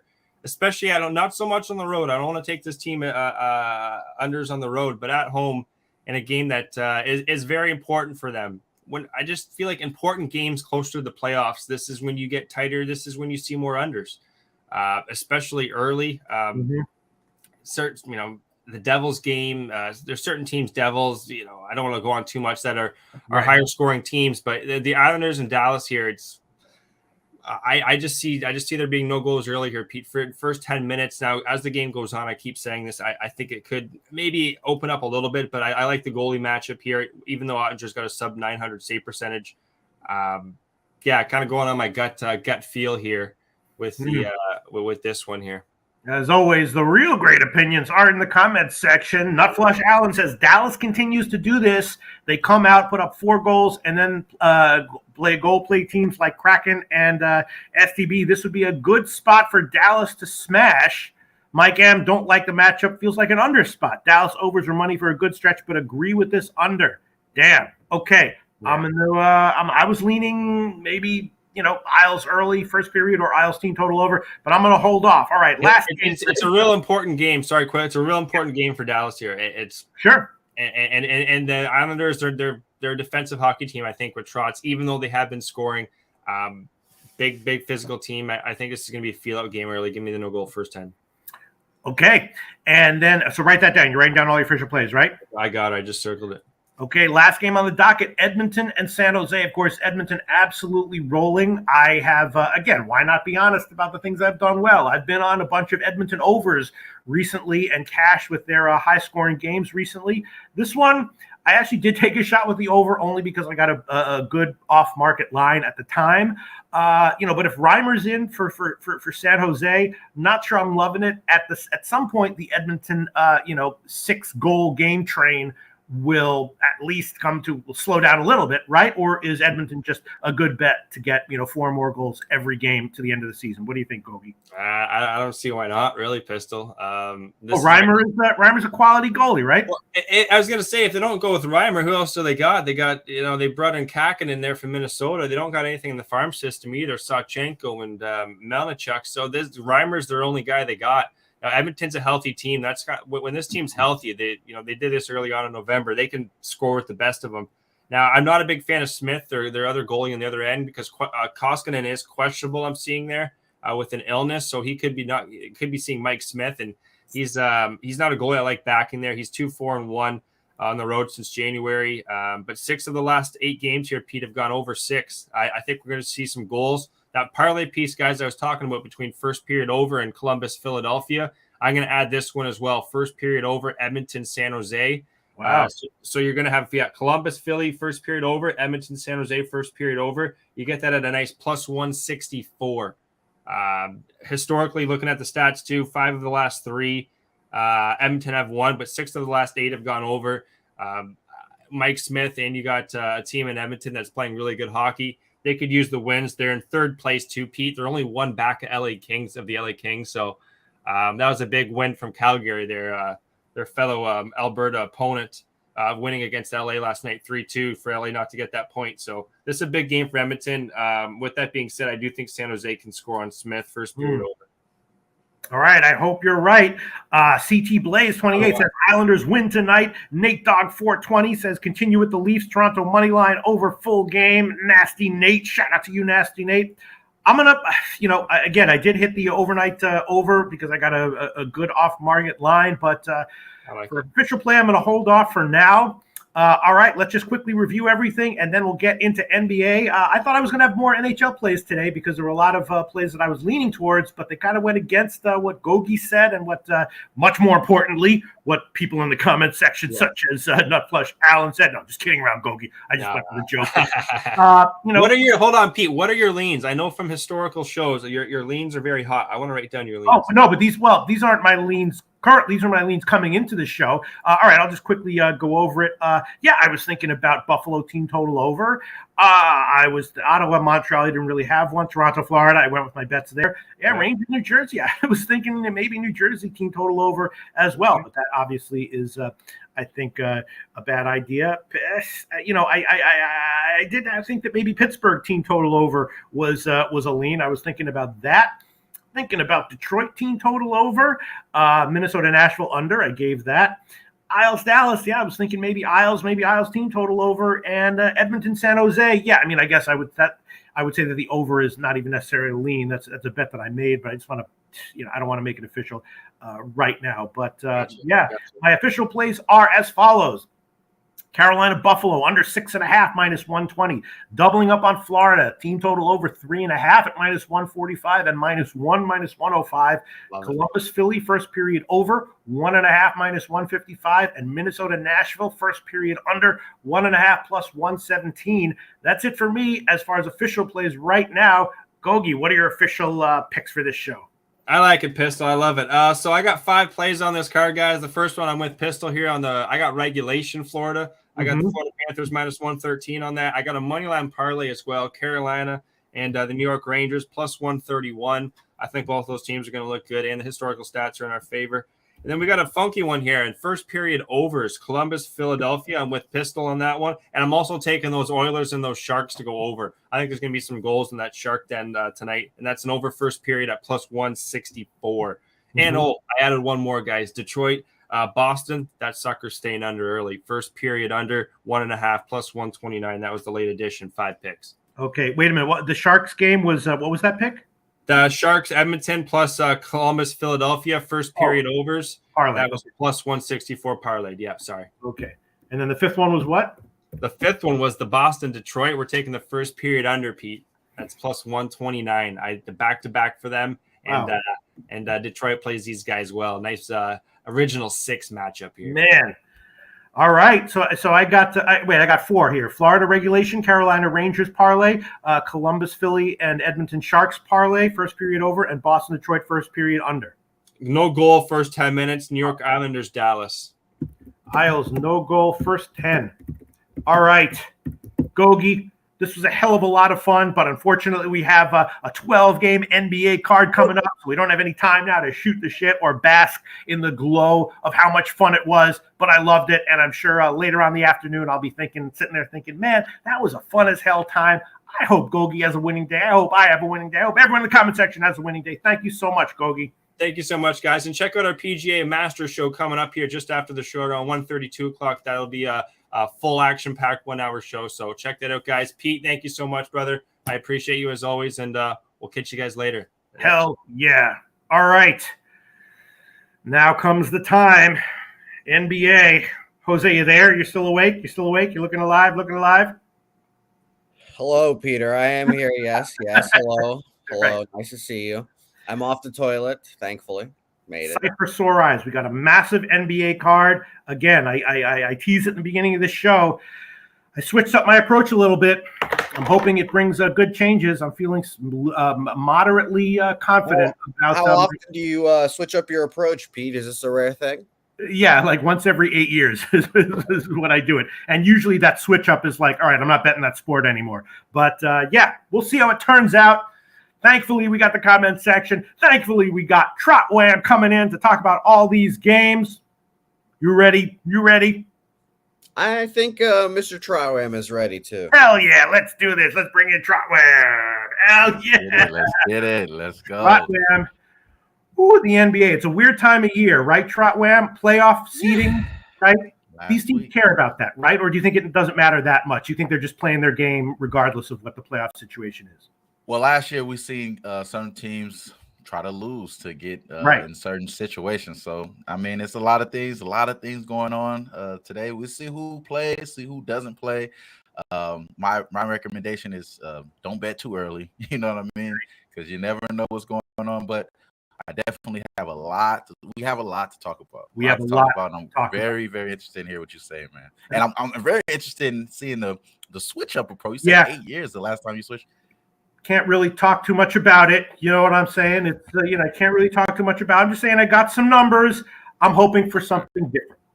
You know what I'm saying? I'm hoping for something a lot different. And we might get it. TROTWAM, 12 games. So again, would love to sit here and talk about how great you are, how great the comment section is, how much fun this is. We got 12 games. Ready to jump into it? Let's get it, man. Let's get it. All right. First game on the card, Philly, Indiana, right? Yeah. Okay. Embiid playing awesome, but he has some ankle soreness, right? So I'm not even. I assume he's going to be in. I didn't check the injury report yet, but I'm assuming this kind of game, a huge road favorite, with the playoffs coming up. It wouldn't be at all surprised. Not that he's that he can't play, but last minute he might not be playing. Right? Is that a possibility here, TROTWAM? Well, it doesn't seem like he's on the injury report. They have actually no one on their injury report today for Philadelphia. Okay. So I think it's all go here, well, especially going against this team. Yeah, I know he's got some ankle soreness. Philly has not been good ATS recently, but Indiana has also not been good ATS recently. Both of these teams losing ATS recently. Indiana has been going over. Before that, a bunch of unders. I'm thinking maybe at this point in the season, I was thinking maybe Indy team total over at 105, at 109.5, or so. Let me run my numbers while you give a breakdown of this game. Tell me what you're thinking here. Obviously, Philly, a huge road favorite, way better team. That's a lot of points, though, to be giving for a team like Philly that's looking forward to the playoffs, right? That is true. I think that's the case, too. I think it's a lot of points, but this team, Pacers, man, they suck ass, bro. Their defense is pretty much, their defense suck, man. They don't care about defense, honestly. They're just singing out there, just trying to collect their stats, trying to get these guys, in the mood for the next year. There's nothing to play for. They obviously been eliminated from playoff contention. They're looking towards Paolo Banchero, maybe Chet, or any of the other guys that was killing in the tournament there. That's what they're looking for. They're looking to get rid of Malcolm Brogdon. Neither here nor there in this game because the 76ers are looking to win the Atlantic Division, and that's at my expense because I do have the Celtics to win the division at plus 1,000. Right now they have a half game up on this team, so I kind of hope that they do fall a little bit flat later on or, sit some guys later on. But this is an easy game for these guys to get stats. I think Joel Embiid will be looking to, drop 40 points in this game. We do know that the line is moving towards Jokic to win the MVP. And those guys pay a lot of attention to that because he came out the last game, doesn't know what he could do. After, having a phenomenal season that he has, not really missing any time as well. That's the craziest part about it. But, he's going up against a guy that's an Iron Man. And Jokic doesn't miss any games. So, maybe that's a little bit on the voter side of things. That's the reason why they're edging towards him. But I think Embiid still has a shot of winning it. So if that's the case, I think he just has to continue to go off. Can they play spoiler here for the 76ers? For the Pacers and make me a happy man having a game up on this 76ers team? I don't think so. They've been really bad, like I mentioned there, since the All-Star break. They're allowing opponents to shoot 40% from three, 51% from the field. The last 5 games, they're giving up 127 points. I think you mentioned the team total over for the 76ers. For the Pacers, I was thinking. For the Pacers. Oh, okay, yeah. For the Pacers. I'm thinking the other way. I'm thinking the team total over for the 76ers. I mean, they're already giving up 127 points, and this is free stats for these guys, man. I think they're going to try to get Maxey involved. Tobias Harris has been kind of respectable here as of late. And we all know Doc is pretty much on his way out of the lineup, just waiting for Mike D'Antoni to fill his role in or something like that. So I do think that the 76ers will possibly win here. It's kind of interesting to see the line move, though. It started off at 13 when I capped this game. Now seeing 11.5. That is kind of troubling here. But today is the last week, man, of the NBA. I wouldn't be surprised if Indiana wins outright and you cash easily that first half, because the team total for the Pacers, because the defense, honestly, for the 76ers really isn't there. They don't really have, they got perimeter defenders, but as far as their like makeup or their type of or what they're doing, they don't really have that type of team defense is what I meant to say. So I think the 76ers most likely will win this game, though. So I wouldn't be stacking the money line on the Pacers, especially since the Pacers are giving up 127 points. When the 76ers score 114 or more, they win 24 out of 26 games that happened. So they're going to probably win this game here. So I'm not going to hold my breath there. But as far as the side or total, I kind of want to stay away just based off of the line movement. I would think that this is a smack spot. They win by 20 points. My bet, if I was to have a free play here, it's going to be the team total over for 76. But I kind of understand why you're going with the Pacers because they've been scoring. They've been scoring. My guy, Tyrese Halliburton, he's been cooking all the way there. And I do like the Buddy Hield from our guy Millsy here in the chat with the over 18.5 points. I just think they're going to be able to give up points. So I honestly would lean towards the team total over for both teams now that you kind of talked me into the Pacers there. Or so maybe I like the full game over here at 235. The over did hit 3 out of the last 4 games. Pacers have won the last 2 meetings. And they only played once, I believe, so far this year. So it will be interesting to see if they kind of have some sort of revenge. They won by 5 points in that last game. I believe there was some guys that was out in that game, so it was up in the air. But for the most part, I don't have a play in this game. But if I was to lean, I would lean full game over, team total for both teams, like you mentioned. I think you kind of talked me into the Pacers. I think they will be competitive here. Yeah, well, basically, our take on this game is almost identical. I was leaning over, but I saw 231 when I capped it, and now it's up to 234.5, which is nice. And I think the Pacers were the play. My initial thought was Pacers. Now looking at the money, people are talking about how the money's coming in on the Sixers, but line moving towards the Pacers. So that just reinforces it. I'll make that official. I'll make the Pacers plus 11.5 minus 107. An official. I'm changing it up, TROTWAM. I'm changing things up. Pacers plus 11.5 minus 107. I'll make that one an official play. I guess still leaning over 234.5 and leaning Pacers team total over as well. You want to make anything official here, TROTWAM? Yeah, I haven't made any plays here. I'm kind of keying in on all the lineups here on all these games. I did make some official plays. Yeah. I did make some plays for sure. You're going to get something from me today, but as of right now, I'm kind of trying to be a little bit strategic here and a little bit patient. But I do like that. I do like that over, though. I do like that over. I think we are on the right side there. So that may be the play for me if I was to make a play. All right. Just while I look at some comments, just give me your 8-second take on why you might not want to take the team total over for Indiana. The only reason why I would say don't take it because they could be blown out. And that's the only reason why I don't like props in this game, because as much as I think that Embiid is going to try to get 40 to, push for the MVP, I think they could blow them out early, try to keep some of these guys out of the lineup. It's kind of a reason why keeping me off the full game over as well. So, but I do think that the Pacers will be competitive. So, I'm honestly, I don't really think I have a reason why not to take it other than the blowout factor.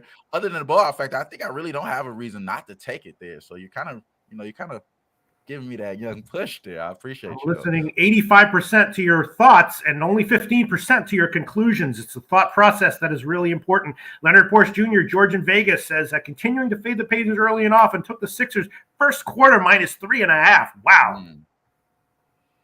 I understand. All right. Paulie Walnut says Pacers is 112.5 now, Pete. Yeah, although I'm still seeing a Pinnacle 110.5, like -120. All right, I will. I'll hold off on the team total for now. Maybe I'll add it on later. And nothing official from TROTWAM as of now. All right, you want to move on, Trotte? Yes, sir. Yes, sir. Cleveland and Orlando. Okay, Cleveland. Off 2 straight covers before that, 7 straight ATS losses, and kind of overtrending. Orlando, not scoring, right? They've got, their starters are out. They're playing backups who so far look like they're just having a hard time scoring at home. This is a little bit, can Orlando bounce back, or are they don't have the personnel to do it? Is Cleveland desperate here to get a win heading into the playoffs? Orlando team total under. Is that too obvious? I'm going to run some numbers here. Trotwam, tell me what you think about this one. Is Orlando they don't have the personnel to put up 100 points in the NBA right now? What do you think? Yeah, the Cavs need to secure the 7th seed before they can have a home court in the playoff tournament. They don't have Jared Allen, no Mobley. They both will be out. Moses Brown is filled in perfectly for both of those guys. So neither here nor there. Garland and Karis LeVert kind of seem like they're playing an experiment. Who has the ball? Who's distributing the ball? Last game, Garland did defer to Karis, which he had mostly of the ball handling skills there, duties there. The Magic has very questionable injury report. Wendell Carter Jr. is expected to be out of the lineup. You're not going to have, obviously, the guys that's been out for a long time, they're not going to be here. But Cole Anthony, Franz Wagner, and Jalen Suggs, all 3 of those guys are listed questionable. 2 with the ankle, 1 with the toe for Cole Anthony. I like Mo Bamba to get the double-double here today. There's nothing I bet yet, but I'm thinking, man, when he's out the lineup, and if you could get Franz Wagner out the lineup as well, I think you got to go with the double-double for Mo Bamba. He's already shown that he's going to try to score. And then on top of that, I think it's going to be a lot more competitive in this game than it really should be. Honestly, the Cavs earlier, they were killing.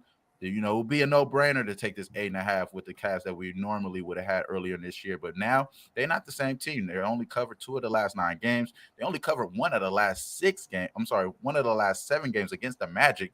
So this team has kind of been having them. To be honest with you, I don't want to bet this game though, and that's because this team sucks, bro. Like it's the Magic, man. Like the Magic is really not good. I mean, they lost 6 straight games. They're not really good against the spread at the house. They only covered 1 of the last 7 games at the house for the Magic. They're not really good at all. So in this spot, I would only think to taking props here. Mo Bamba is the way I'm going here. Is going to be it can't be official play because I haven't bet this yet. But that's the way I'm looking. I'm thinking Mo Bamba will be added onto my card, a double-double. I do think that Darius Garland does get his double-double as well at -140.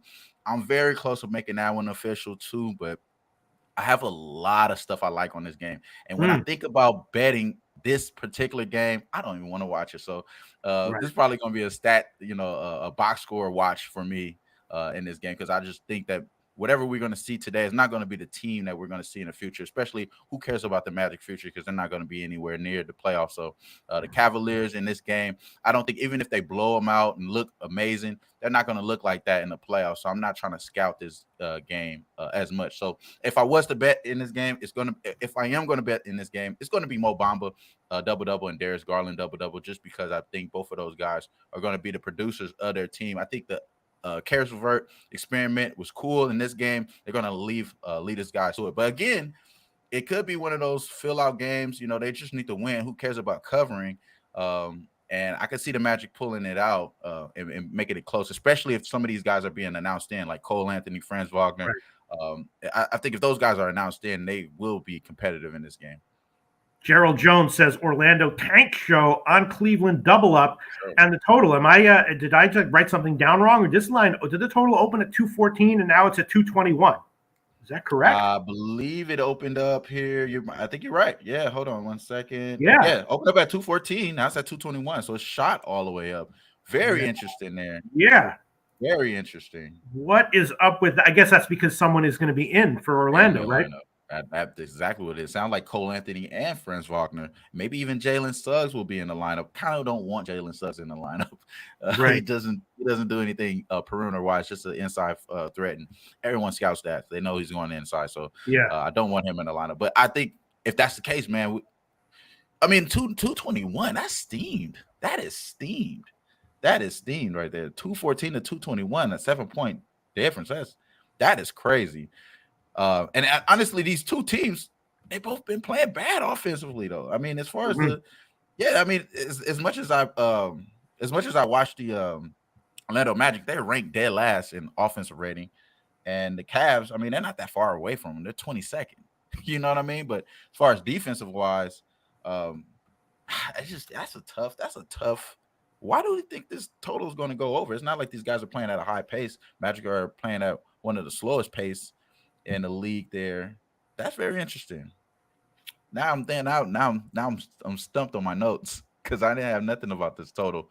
But that's very interesting there. What would you think? What would you think? Even if those guys are in the lineup, Pete, what would you think if those guys are in the lineup? Maybe not the over, just the 8.5, right? I'm taking this shit super serious. I would be thinking Orlando plus the points and under. Yeah, I agree. Damn, that's tough. This is one of those games that wasn't it the Orlando Magic the last not the last Tuesday because I wasn't on, but the Tuesdays before, they've been covering for us. We've been leaning them, if I'm not mistaken. I have to go back and look at my notes. I wrote it down, but I want to say they've been at an 8+ spread. The only time that we lost is when they went against Brooklyn. Kyrie had that crazy game.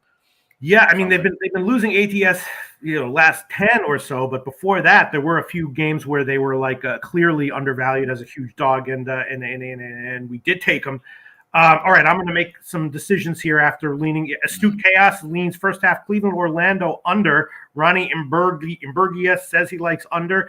Mike M 52% of the bets, 93% of the cash on the over. Don't want to be there. Wow, crazy. Damn. 90%. That is crazy. Wow. All right. I would be leaning Orlando just a little bit at the current lines. I don't know if I want to take it, but I will. I'll take them. Pinnacle line is plus 112. Is this a tank show for Orlando, or they'll throw a few guys back in here, and for this one game they won't tank? What do you think, Trotwam? What's your sense on this?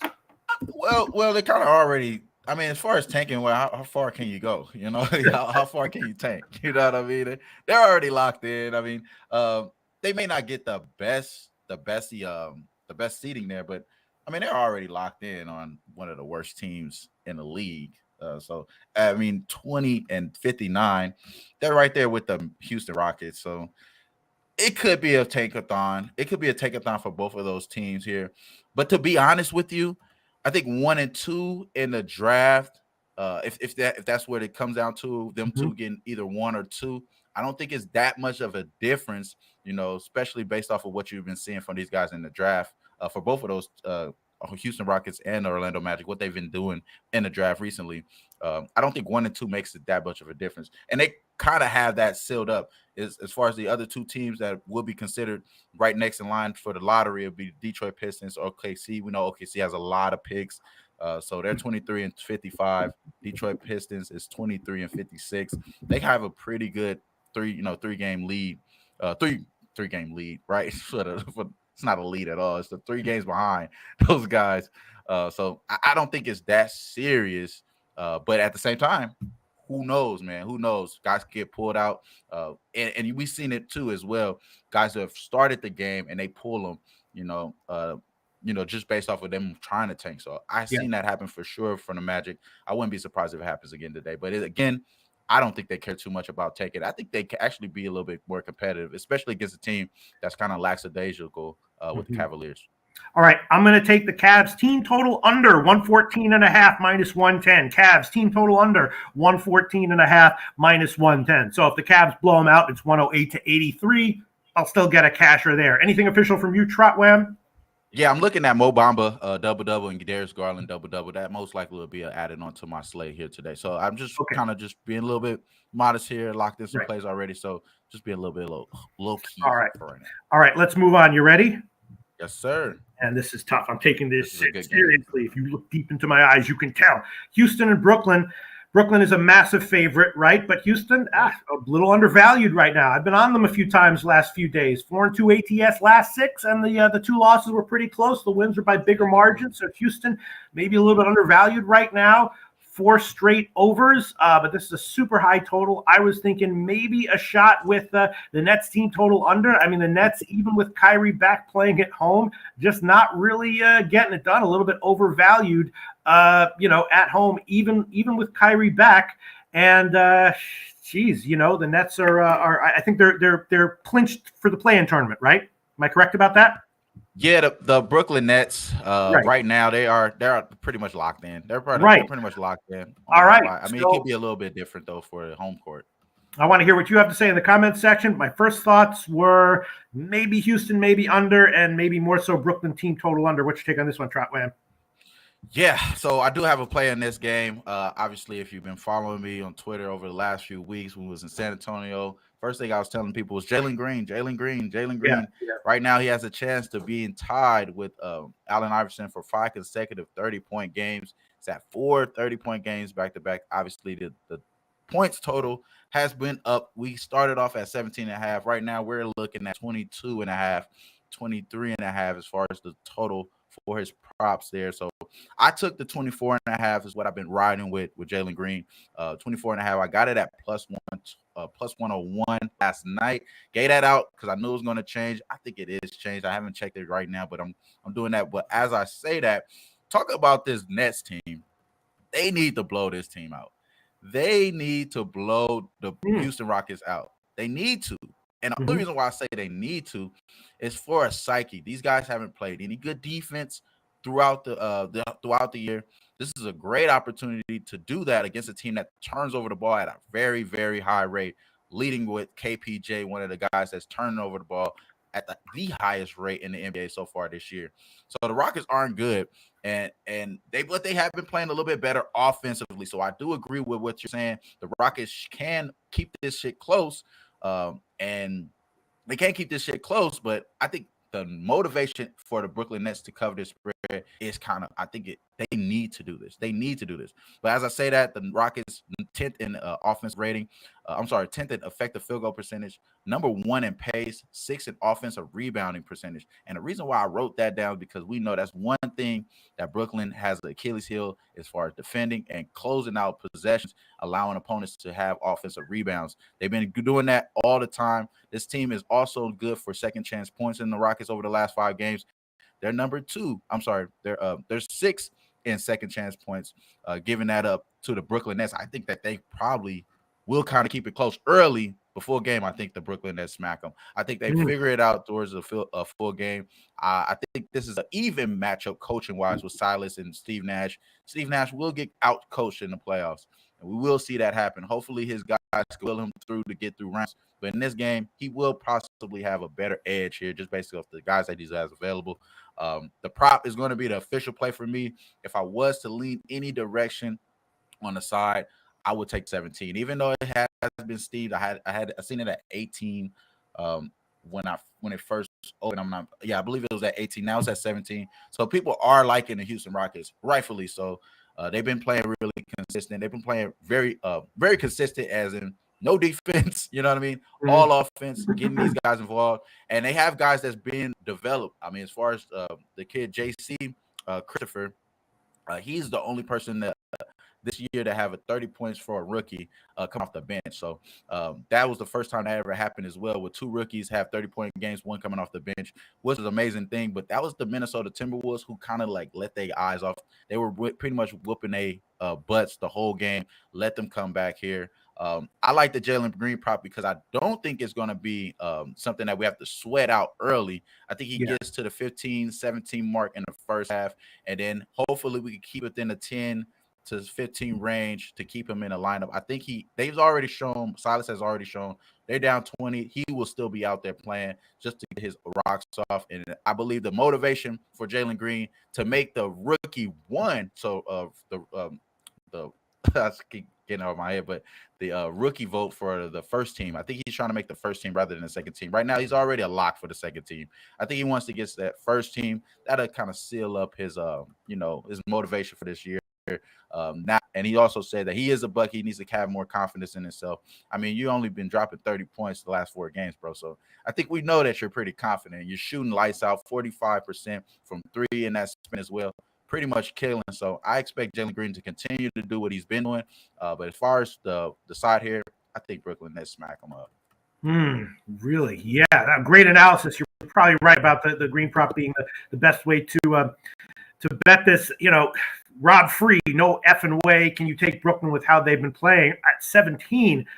That's what I agree. Mike M giving us the money numbers. Thank you so much, Mike M. 72% of bets, but 60% of the money on the under. Looks like sharp money coming in on the over here. But you think it's going to be the Nets try to make a statement defensively, TROTWAM. Is that what I heard you say?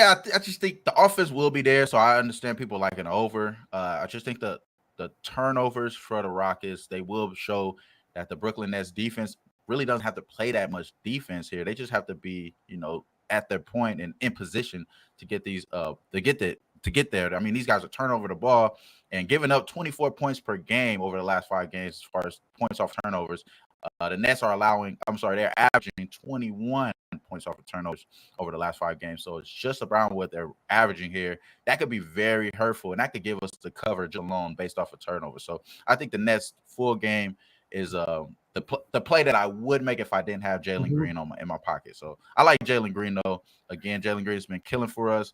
If it's not broke, like my guy Babana said, don't try to fix it. Take the 24.5 points. I believe he has 30 again today and ties Allen Iverson for the rookie 5 straight 30s. Man, great analysis, TROTWAM. I'm just thinking 17 is just so many friggin' points. The total, I understand the sharp money as of right now looks like it's coming in on the over, but Brooklyn, are they a 50% chance of getting 100? It's now up to 131 at Heritage. They're a 50% chance to get 132 or more. I know Houston doesn't play any defense, but damn, that's a high total. Yeah, it is. Yeah, I mean, what they've been having opponents. They've been giving up 120 in the last 5 games. So, I could see that. I can see that happening. And some of these teams that the Rockets been playing hasn't been on the same level as the Nets. And like my guy Dutch would say, it is levels to this shit. So I would see them having that. But I'd rather take the full game. I could see the Rockets pulling out 120 of them damn self against this Brooklyn team. We talked about how they bad at the house. That's the reason why I haven't made this official either, because on the road, the Brooklyn Nets are a totally different team. At the house, they only covered 2 of the last 9 games. So I only could see Jalen Green in this spot. And now that I'm talking myself out of the Brooklyn Nets, I'm thinking maybe the full game over, maybe a little bit better, but it's been steamed up. So I'm just going to say I'm going to stay away from the side just because it's such a huge number. But I would not talk you off the Brooklyn Nets today. Right. I think they will make a statement. THC is Rizzo says, yes, they can soar 130. Timberwolves just did. Of course they can. Is it a 50% proposition? Maybe it is. I'm just saying, all right, my lean would be my strong lean would be to Houston plus 17. My not very strong lean would be to the under. I think that might be wrong, but I'm gonna pass for now. Definitely leaning Houston at 17 points. All right. We're breaking the hell down out of these games. TROTWAM, ready to move on? Trotte, you there? Oh, my fault. I thought I had. Oh, okay. My mic was live right there. Yeah, all right. I'm looking at so many things here. All right, so Charlotte, Miami. Yeah. Charlotte off a huge margin, ATS loss. Before that, they were covering. Miami. Charlotte is they've clinched their playoff spot, right? A lot of guys are out for the Heat, but I think that Jimmy Butler is going to be back, right? I believe so, right? Miami leading the East. I'm not exactly sure what I think here, but Miami in general is a team that my first thought is to fade ATS at home, not necessarily straight up, but ATS at home, they have not been good against the spread recently at home. And then, Charlotte, not sure what their motivation will be here. Let me run some numbers. Tell me what you think, Trotwam.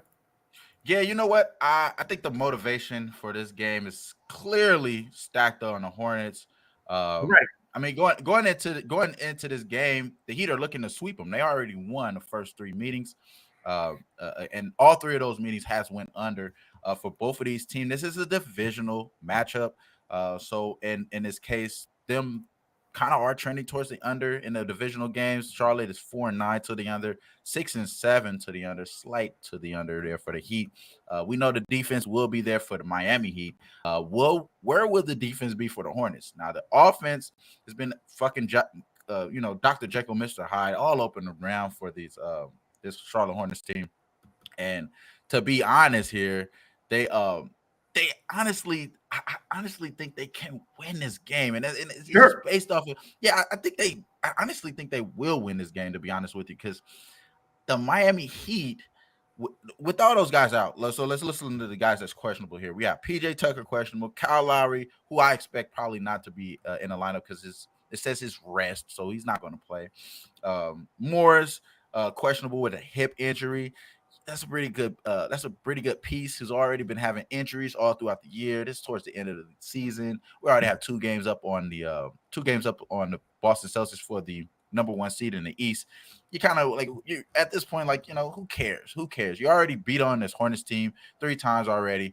Why would you care so much about this game? Now, Jimmy Butler being in the lineup, it doesn't move me. Honestly, it doesn't move me because against this team, I expect guys that's going to match his production. Like, for example, Miles Bridges. This is the play that I really want to lock in, is over 18.5 points for the Hornets for Miles Bridges. I just think that he's been that guy recently, averaging 21 points over the last 6 games, being one of those catalysts for these guys. But they do have Gordon Hayward, who did just came back, had 17 minutes, in that 30-point blowout win against a blowout loss to Philadelphia, coming off that 30-point blowout loss, along with, seeding situations here.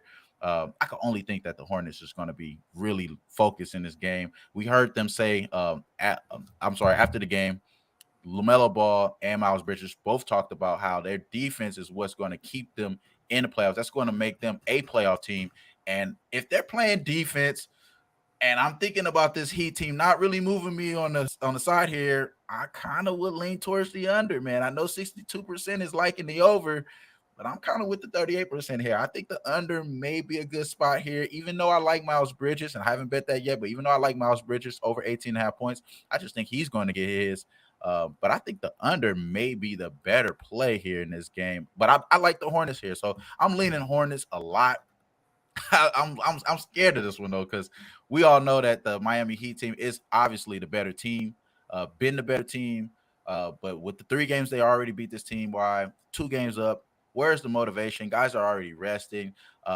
Don't get me wrong, they have the team to do it, even with those guys out. Gabe Vincent, most likely, I think he's questionable as well, but he'll be in there. Strus has just been fucking ice cold, not as far as cold, but like cold in the veins, just doing everything in the clutch moments for this team. And the Hornets right now, they are tied with Brooklyn. So the reason why I think Brooklyn will make a statement today, I think you're going to see that type of motivation for the Hornets, because they don't want to go to Barclays in a play-in game. They want to be at the house.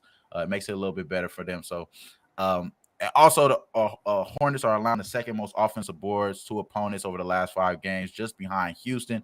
Luckily, the Heat, they don't grab offensive boards. They grab those 2nd lowest offensive boards in that same span. So the thing that they do worse as of late is kind of something that the Heat hasn't been able to do recently as well. So I kind of like the Hornets here. It's not a play for me officially here, but I might be sneakily betting the 5.5 Hornets today.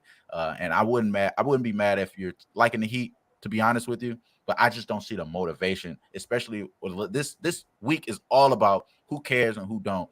And I believe that the Heat, obviously they have the culture, but I think in this game, they don't care. They already won 3 times.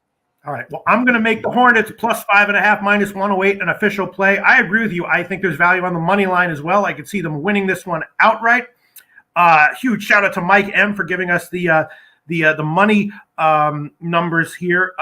TROTWAM, you referred to sharp money coming in on the over. I'm not seeing anyone. Where are you getting that information? I know it's moving up. No, I was just saying 62%. I seen 62% towards the over, but this is a consensus website. They're not going to give us the actual there. But yeah, that's the only reason why I'm saying that, because I could see this game being pushed that way, because the Hornets, they don't really play that much defense as a time, but I think they will lock in today. So all right. We are handicapping the hell out of this card. Look at both of our eyes. You can tell we're keeping it. We're taking this stuff seriously, and our eyes look actually kind of similar when we take it seriously. I'm going to make Hornets plus 5.5 minus 108 an official play. TROTWAM, if I gave you a free play on either, I'm taking it with you. I'm going to lock that in too. I'm going to lock that in too. I think we kind of called this one pretty clear how I see it. So I'm going to take the Hornets here 5.5 as well. If I gave you a free play on Hornets team total over or Miami team total under, you have to take one of them. Which would you take and why? I'm going to take the Hornets team total. I'm going to take the Miami Heat team total under. And the reason being because the motivation, I believe, is kind of correlates with that. And then along with the guys out of the lineup, Kyle Lowry is a big piece, even though, they got other guys that's probably going to try to fill in his role.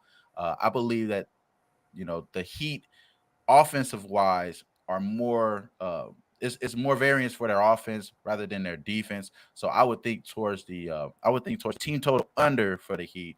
That would be my free play pick, because as far as the Hornets, I think they will try to grind it out here.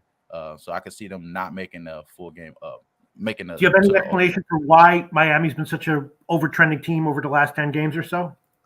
I think it's just based off of the guys that they've been playing. Let me just make sure I look here. Yeah, they played. They went over the last 2 games against the Chicago Bulls, who doesn't play any defense at all. Toronto Raptors, which was just a shorter number at 214. Both of those was 214, 213. So they've been pretty lower totals here. This is a higher total than what they have been over the last 5 games. When they had 230 total, 231 total against the Brooklyn Nets, that one went under pretty fairly easy, 110 to a 95 there. So I think that probably just based off of the lines that they've been getting as far as the total, because they haven't been cracking the 220s in those last the last 4 games haven't been cracking in those 220. So I think this is a little bit different sample. Mike M tells us 53% of the bets and 79% of the money on the over. I would be leaning, I don't know, Miami on team total under, but I'll just stick with Charlotte plus 5.5 minus 108 for now. All right. Anything official from you, TROTWAM, except for going on Charlotte? Yeah, I'm taking Charlotte plus 5.5. Haven't locked that in yet, but once we get off here, I'm gonna lock that one in. That's gonna be official play for me. I think it's minus 110 at the book that I'm looking at. Okay, next one, Atlanta, Toronto. You ready? Yes, sir. Atlanta, 5 straight ATS covers by decent margins. They're motivated, right? They're playing with some spirit, right? Toronto, lost their last game as a home fave, but they had covered 4 of 5. Before that, kind of under trending as well. Not quite sure about this. I'm going to run the numbers, see what the numbers say. I was thinking maybe about the Atlanta team total over. Not sure. I know the Raptors could clinch a postseason berth with a win here, but the Hawks, a loss eliminates them from the top 6, and they're clearly playing with fire right now. So my first thought would be maybe Atlanta team total over, but I'll solidify an official play on this one after I hear what you have to say, TROTWAM, and read what the comment section has to say. What's your thoughts on this one? So you said team total over for Atlanta, right? Yeah, I would agree with that as well. I would agree with that. Now, these are 2 teams that's playing phenomenal in both in one side of the ball. One is the number 1 offense in the last 5 games in the Atlanta Hawks. That goes to that team total over you mentioned. And the other team is number 1 in defense. Now, the Hawks right now, they are on I believe it's a 6-game winning streak, if I'm not mistaken. No, 5-game winning streak. They won and covered all 5 of those games. They're Brooklyn Cavs. By a lot too. And it's really all on the backs of Trae Young, who's been killing against the last game against the Raptors. He killed the hell out of the Raptors and dropped 41 on them with 11 assists. Now the Hawks are 1-2 in the last, and now the Hawks are 1-2 in this series. So they did lose twice, but they did get the last one here. So they have the chance to tie it up. And like you mentioned, they have a chance to lock in the playoff spot here. As far as the Raptors, they're locked in. and it really don't matter to them as far as where the seeding is. I think they are they can still reach the fifth seed, but it's like it's based off of who they want to play. So, and when these type of teams here, that motivation kind of doesn't move me. It's based off of, like, I think it's mostly about guys getting healthy, guys being in and out the lineup. I expect OG Anunoby not to play in this game. He is questionable. And I believe they have Watanabe. He's out for sure in this game. Collins is out, but he's actually ramping up his off-court, his on-court activities, running and everything for John Collins. So I expect him to be in the lineup soon for the Hawks. Right now they have Gallinari questionable. Bojan Bogdanovic, he's questionable here. Bojan Bogdanovic is the question mark in my opinion. And I really want to hop on the Hawks here too. Same reasoning, same reasoning for the Hornets is because I believe the motivation is already there. They're already hot, and this team is kind of gelling and clicking at the right time, and that's towards the playoffs here. So both teams, one team is just lost. The Raptors just lost, got their 5-game winning streak snapped by the number 1 team in the East, in Miami Heat. So no shame, no harm, no foul there. This is a chance for them to get back right, obviously. In my opinion, I believe they kind of don't care too much because of what I've just mentioned here, and the Hawks should be a little bit more live. I think the Hawks offense is going to be a lot better than what the defense that you've seen for the Raptors here. So I do like the Hawks here, and I think the team total over makes a lot of sense. You get the point spread out of the market. You just think that these guys are just going to go up and down the floor. The only problem with that, though, is that Hawks, even though they've been great offensively, number 1 offensive rating, number 5 in rebounds, number 5 in effective field goal percentage at 59%, and number 5 in pace. They've been having that pace. They're going against a team that's pretty slow in pace. You know, number 1 defense, number 1 opponents points per game, opponents field goal percentage at 43%, and they are having forced turnovers. They're forcing turnovers at 8.4 rate there. Now, this team haven't been having that problem. Really good in as far as having the ball there with Trae Young. So I expect Trae Young to continue to go over 10.5 assists and then get that points here as well. I'm not sure if it's going to be through threes or in the inside, because last game when he did play the Raptors, he only made 1 3, but he had 41 points. And it wasn't a lot of free throws. It was just a lot of just beating guys off the dribble. And if you see Trae Young against Fred VanVleet, that's probably barbecue chicken. So I'm leaning Trae Young points. And I'm liking the Hawks here. I think the Hawks will win this game. I think they will win this game, and not only just cover. So that's the way I'm leaning. So I think I do like hearing you say the team total over for the Hawks. Great comments in the comment section. First, Astute Chaos. OG Anunoby is game time decision. Let me see. Anunoby is game time decision. Where is that comment? Where is that comment? I can't find it. Someone's saying that if Anunoby's in, he likes them. Mike M, 52% of the bets and 94% of the money on the Hawks and correlated movement. This THC is Rizza, says Raps bounce back. I don't care how hot the Hawks are. Toronto should dominate them on the boards and can slow down Trae Young. THC is Rizza, doesn't care about the money, but the Hawks are hot. He doesn't care. He does not care. What do you think about that? Should he care? Should he care? As far as them dominating on the boards, that's the thing. That's the reason why I'm liking the Hawks here. They've been pretty good at rebounding the ball against pretty good rebounding teams. So I think they kind of figured that out. I think that's something that was a problem for them earlier this year. They kind of figured it out. It's the reason why they're playing well. So that's the reason why I actually like the Hawks. I think them being number 5 in rebounds over the last 5 games, I think that shows what they've been doing as far as improvement in that category. So I like the Hawks in that regard there. But I won't talk anyone off of it. It's nothing that I made official here. I'm not going to make it official just yet. But once we get some of these guys confirmed in the lineup, and I actually have here written in my notes, wait for the lines to be confirmed in this game. So I'm going to take that to heart here. So I'm going to hold out, but I like the Hawks here. I like the Hawks a lot. If OG's playing, will the line go up at least a point or something? I don't think so. I mean, as much as he's a good player, I don't think it's going to change too much. I just rather have him in there. I think he affects the game. I just don't think the line will move. Rob Free says if OG plays, Raps win and cover. If not, I'm on the Hawks. Paulie Walnut saying Hawks team total 111. Low-hanging fruit or trap, Pete? Paulie, I don't know. Pete, you got to know. Paulie, I don't know. God, that would be a great actor. Man, I don't know. I think I'm going to pass on this one, although I have a strong, slight lean to Atlanta. That means that I feel very confident in it, but that the edge is small. Yeah. Give me a pass for you, TROTWAM. Anything? Just for now, I'm going to hold out on making that official, but that is the bet I'm going to make. I'm going to make that bet today for sure. I'll be pissed off based off of what I written down last night and how I feel today. If the Hawks win and cover. If they lose, like you say, sometimes if it loses, it lose. I feel like I had an edge and I bet it. So that's the way I'm looking here. But for official show purposes, not yet. I will be tweeting out my action on all the things I make additions on. So, and then also we do have the NBA pop-up. So tune in there. We'll make sure we get you guys locked in. Nate Dog 420 says Raptors win.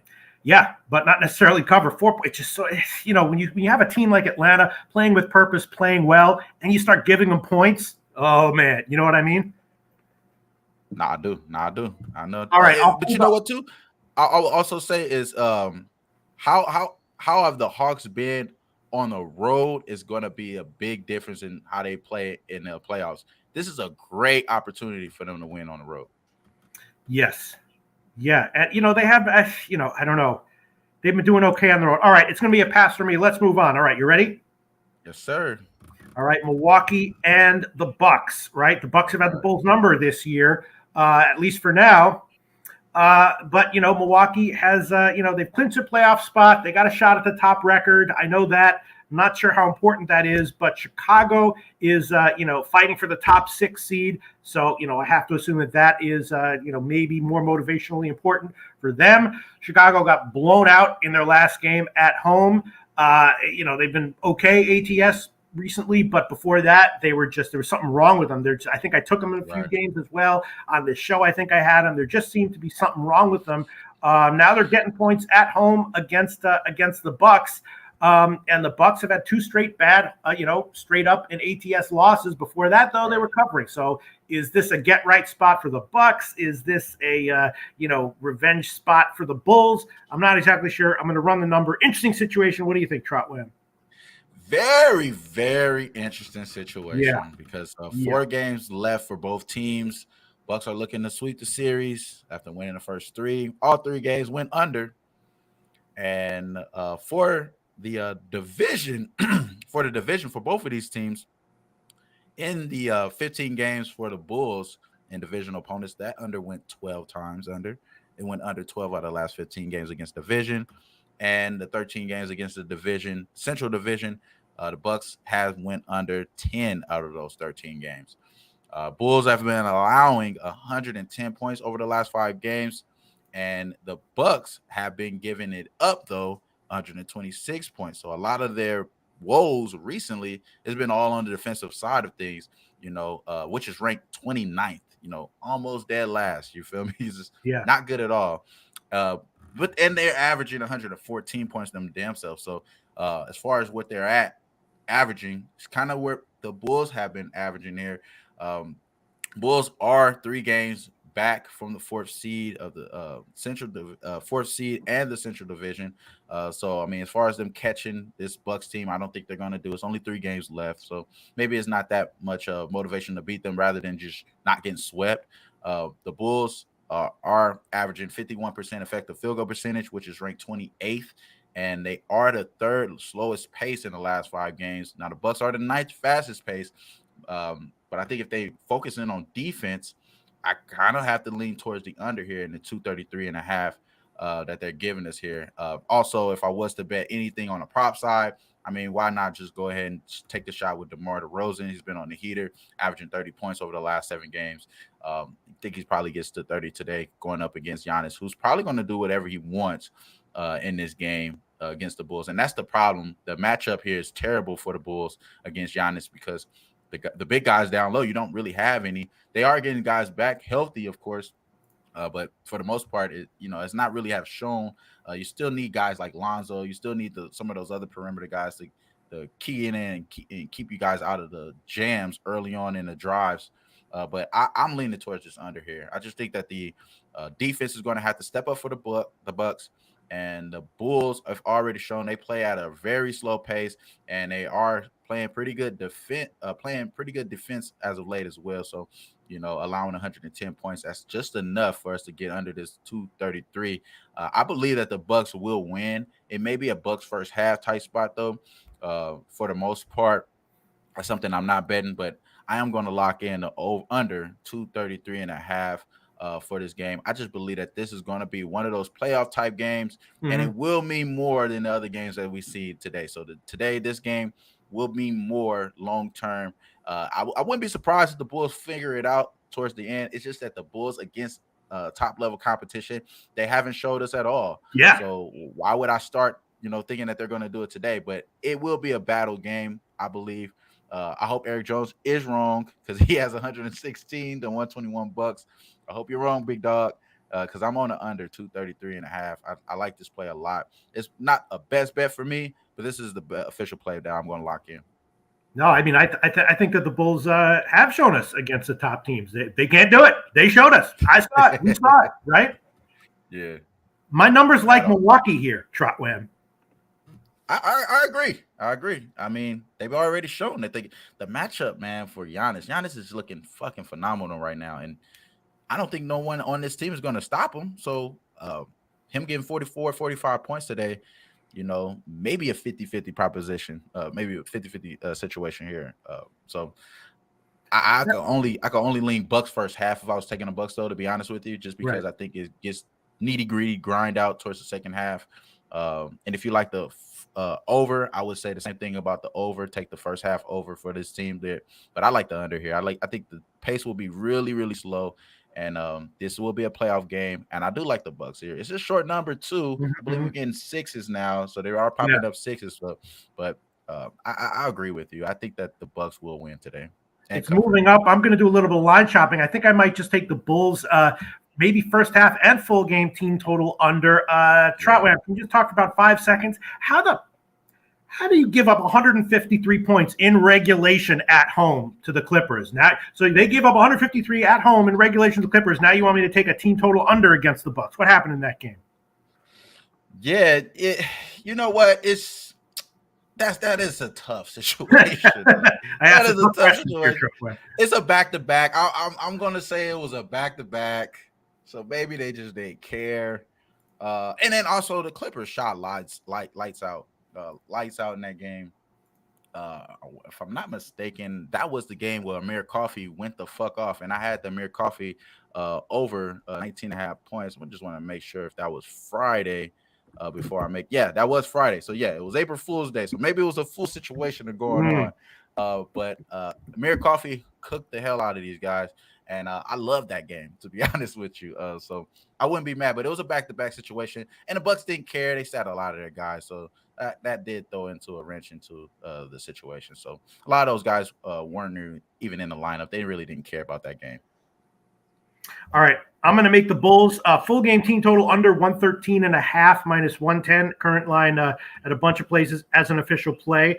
And if you think this is going to be just a big clampdown defensive game from the Bucks, wouldn't we like the first half team total under as well? Why would we not like the Bucks first half as well?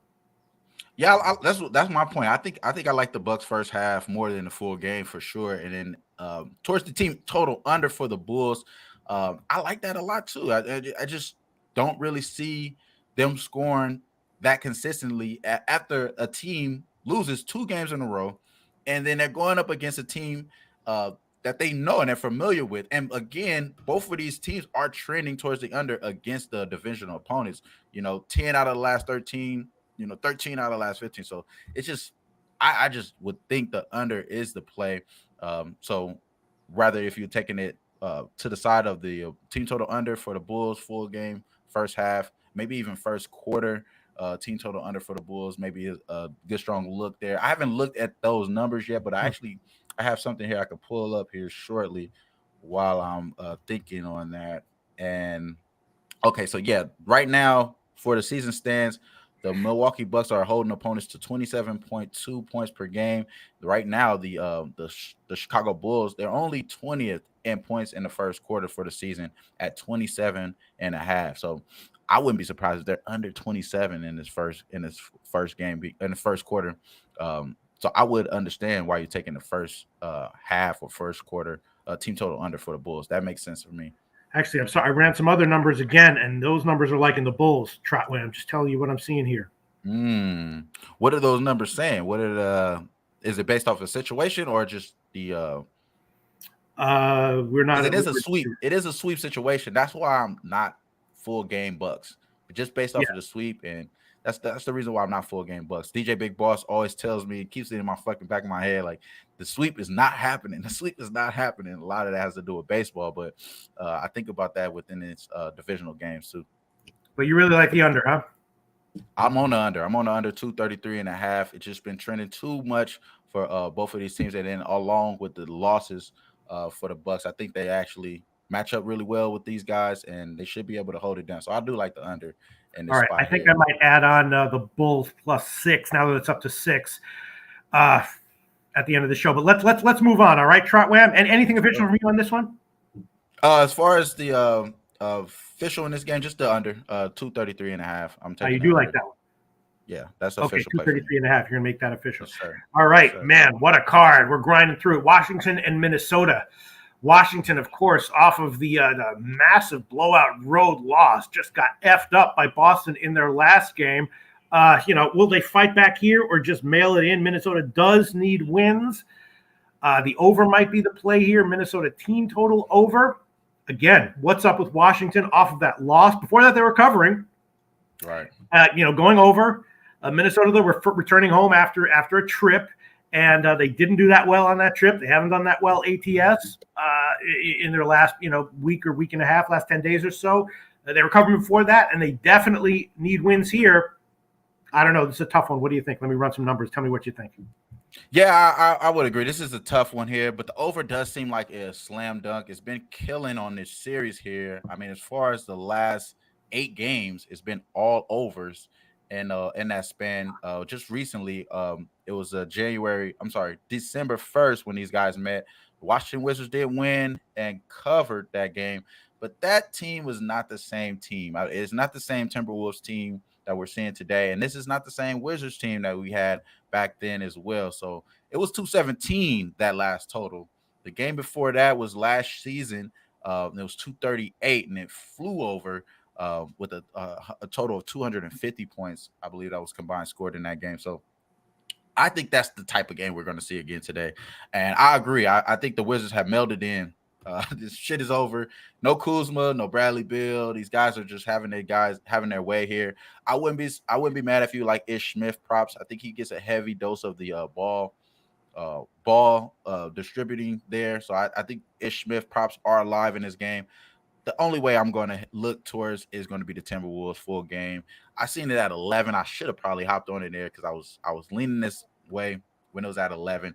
Probably should have pulled the trigger then, but now that the Timberwolves do need this win and coming home from a 4-game win trip, they're going against a team that don't give a damn. So, obviously the Timberwolves have the motivation. There are 1.5 games behind Utah, and the Utah Jazz just collapsing is becoming one of those things that people are talking about a lot more now as far as the Jazz and how pathetic they are as far as what the core is there. So they could even fall a little bit lower. And I wouldn't be surprised if this is the difference in the seeding. Like this game right here becomes the difference in the seeding. They lose, Utah loses today, and Timberwolves win. That'll give them a half game a situation there, and with only 4 games left, that would mean a lot. So I think the motivation is definitely going to be on the Timberwolves.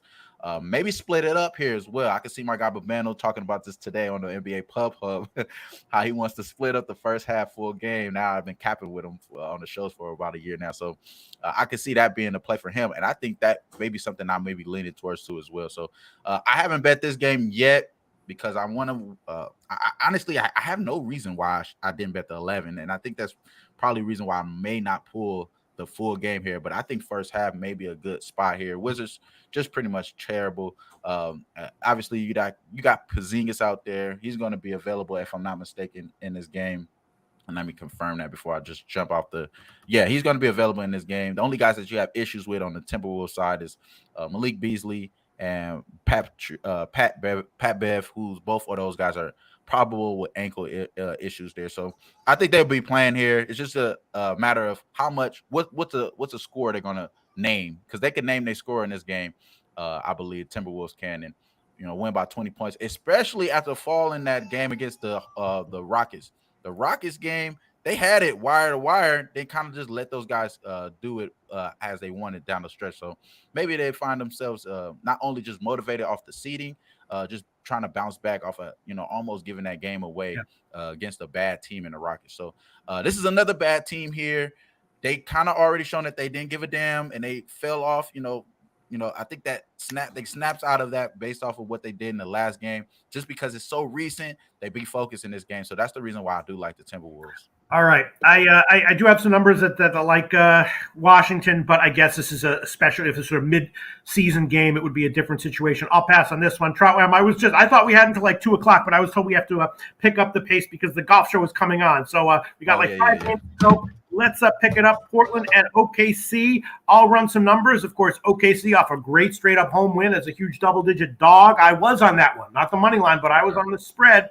I'll run some numbers right now, but Portland, awful ATS recently, going back about 20 games. What's your take on this one? I'm going to run some numbers quick. Yeah, you know what? I really don't have too much on this game, so I'll just leave this one to our chat. If you guys are betting this, maybe make sure you guys are calling 1-800-GAMBLER. This is a terrible game to bet on. Both of these teams suck ass, and I wouldn't be surprised. It's going to be money to be made in this game. It's just not going to be involved. I'm not going to be involved in this at all. I do like what you're seeing as far as OKC Thunder being able to do it, but laying 4 against another team that doesn't really give a damn, I'll pass, man. This is a big backwood for me, unfortunately. Okay, yeah. Let me just quickly run some numbers here, and I think the line is about where it should be. Let me see. Yeah, about where it should be. Yeah. About where it should be according to the numbers. All right, let's move on. Spurs and Denver. Spurs, of course, covering, right? If you've been on the Spurs last 7 games or so, congratulations, very nice. Under trending for a while now, and Denver off a big road straight up and ATS win at the Lakers in their last game. Before that, they had been pretty crappy ATS wise. Spurs fighting for a playoff spot, Nuggets fighting to stay out of the play-in tournament. So obviously, it's a big game for both of them. And as far as the rosters are concerned, Spurs won their last game without Murray. And I think he's going to be in tonight at Paul as well. I'm not sure what I think about this one. I'm going to run some numbers. What do you think? What's your take here? You think Spurs? So I could give you the news. DeJounte Murray said last night that he's sick, lost 7 to 8 pounds within a 2-day span, and he's listed out. He was upgraded to probable. Pop upgraded him to probable. Then he came out and said he was sick. So did the Lakers food poison him because they're trying to fight for the play-in situation? I don't know. I thought that was funny here. But being 2 games ahead of the Lakers, they shouldn't really have to worry. The Lakers suck. They packed it in pretty much all the way over. That's the reason why Magic Johnson went on the tour he did yesterday. The Spurs, though, man, they've been holding down the paint. Now, one of the things they've been doing all year is scoring in the paint. This team in the Denver Nuggets actually have been number 1 in scoring in the paint. Now, a lot of that has to do with Ja Morant not playing for the Memphis Grizzlies, but they are number 1 in scoring in the paint over the last 5 games. This team, the Spurs, have been holding opponents to 40 points in the paint. That is number 1 in the league so far. That's a huge improvement. They were bottom 5 for the season. Right now, they're bottom 5 in that category for the season. Huge improvement there. A lot of that has to do with the grit that they've been showing there. The only play I like, and now that I'm mad that I didn't take the Nuggets, the only play that I like here is going to be Keldon Johnson. He's been cooking over 21 and a half points. It's been pretty much looks like money. He's scoring 23 points over the last 6 games at 42% from 3 with 7.8 3-point attempts. I like his 3-point props here today, and I do like Keldon Johnson to have at least 25 points in this game. So especially with Murray out, he's going to be the guy to be consistently called for scoring here. I do like Keldon Johnson in this game. The only issue that I have with the Nuggets, and the reason why I'm not backing the Nuggets, especially at 9, I will only lean towards the Spurs here. And a lot of that has to do with the defense that they have been playing with. Even though Murray is going to be considered out, they've been playing really good defense without him there. And also the Denver Nuggets, they let the Lakers look good against them without LeBron. And a lot of that has to do with the turnovers that they're doing. Just the game plan for Frank Vogel was smart, special. And they were just standing by, just waiting for these guys to jump in the air and throw the ball away. And they kept doing it time after time again. They're allowing the third most turnovers. They're allowing the third most points off of turnovers in the last 5 games. Denver Nuggets at 21.8. I think if they do that, they will cover it as 9. So it's not an official play for me, but I do lean towards the Spurs. And I do like Keldon Johnson. Keldon Johnson will be added on. I'm just line shopping and make sure I get the best available.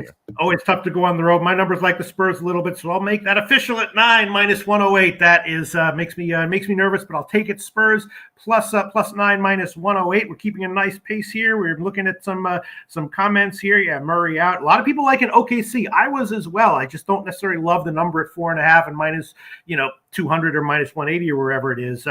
Alfonso Scott tells us 68% of the bets on OKC, 94% of the money on OKC. So I might be on OKC before the first tip. Yeah, we'll see. Paulie Walnuts, OKC or Portland team total over. No defense for sure, Pete. What do you think about that? You think this is going to be a no defense game? OKC and Portland? Yeah. Oh, hell yeah. I mean, as far as those two teams, I mean, who's the defender? Isaiah Roby? You know what I mean? Like, who's the guy? Drew Eubanks? No, it's going to be up-tempo's game. Even those guys that's on the G League, I wouldn't be surprised there. And yes, Paulie Walnuts, I do like the 22.5. I think he gets to 30, 25 points. So I do like Keldon Johnson all the way up there. But nothing official in the OKC game for me. Just I'd rather take my talent somewhere else. I'll give Paulie Walnuts another acting joke. Paulie Walnuts, no defense for sure, Pete. Paulie, nothing's for sure. I'm sorry. Nothing's for sure, Paulie. There you go. I could be a great actor. All right, let's move on. Memphis and Utah. Here we go. Is this a good or great ATS spot for Utah? Utah has 7 straight ATS losses, but 6 of those were on the road. The one home game they almost covered. Memphis rolling, of course, but now they're locked into their spot. Utah fighting for a playoff spot at home. Now they're back home. Memphis locked in. And this is just one of those games late in the year when you have a team like Memphis that's been playing well, but now they're locked into a playoff spot. I mean, they're going to come in with the same players. And a lot of times professional players are just like, we're pros. If we were playing great yesterday, we're going to play great again today, even though the game doesn't mean anything. We're locked into the spot. My first thought is maybe Utah, but it's one of those games where it's just like, how do you handicap Memphis in this spot? Playing great, but now locked into their playoff spot. Yeah, this game is it's a lot of variables in this game. Obviously, you have John Morant not on the Grizzlies, but the Grizzlies have continued time after again, being able to cover, being able to win outright in situations that they haven't been favorably priced. I mean, still, even at this point, the Jazz defense does not rank a 5 or a 6 spread, in my opinion. They suck, bro. Like, they are really bad. And then a lot of that has to do with them just relying on Rudy Gobert to be the cleanup man left and right. It's only so much you could do as a big man. You already got this guy doing perimeter, which he does pretty good there. But, I mean, he can't really do that much on the perimeter. And you just got guys that just continue to get beat, and not play well on the offensive side. So what do you have Royce O'Neal out there for? Like, he's not scoring. Get his ass out of there. He's not defending. What are we doing? Donovan Mitchell, obviously, he's got his supermax. He's looking to go elsewhere. He's a CAA client, and the general manager is for the Knicks is a CAA former employee, kind of linking those two there. He's from New York. He probably trying to get himself to New York here.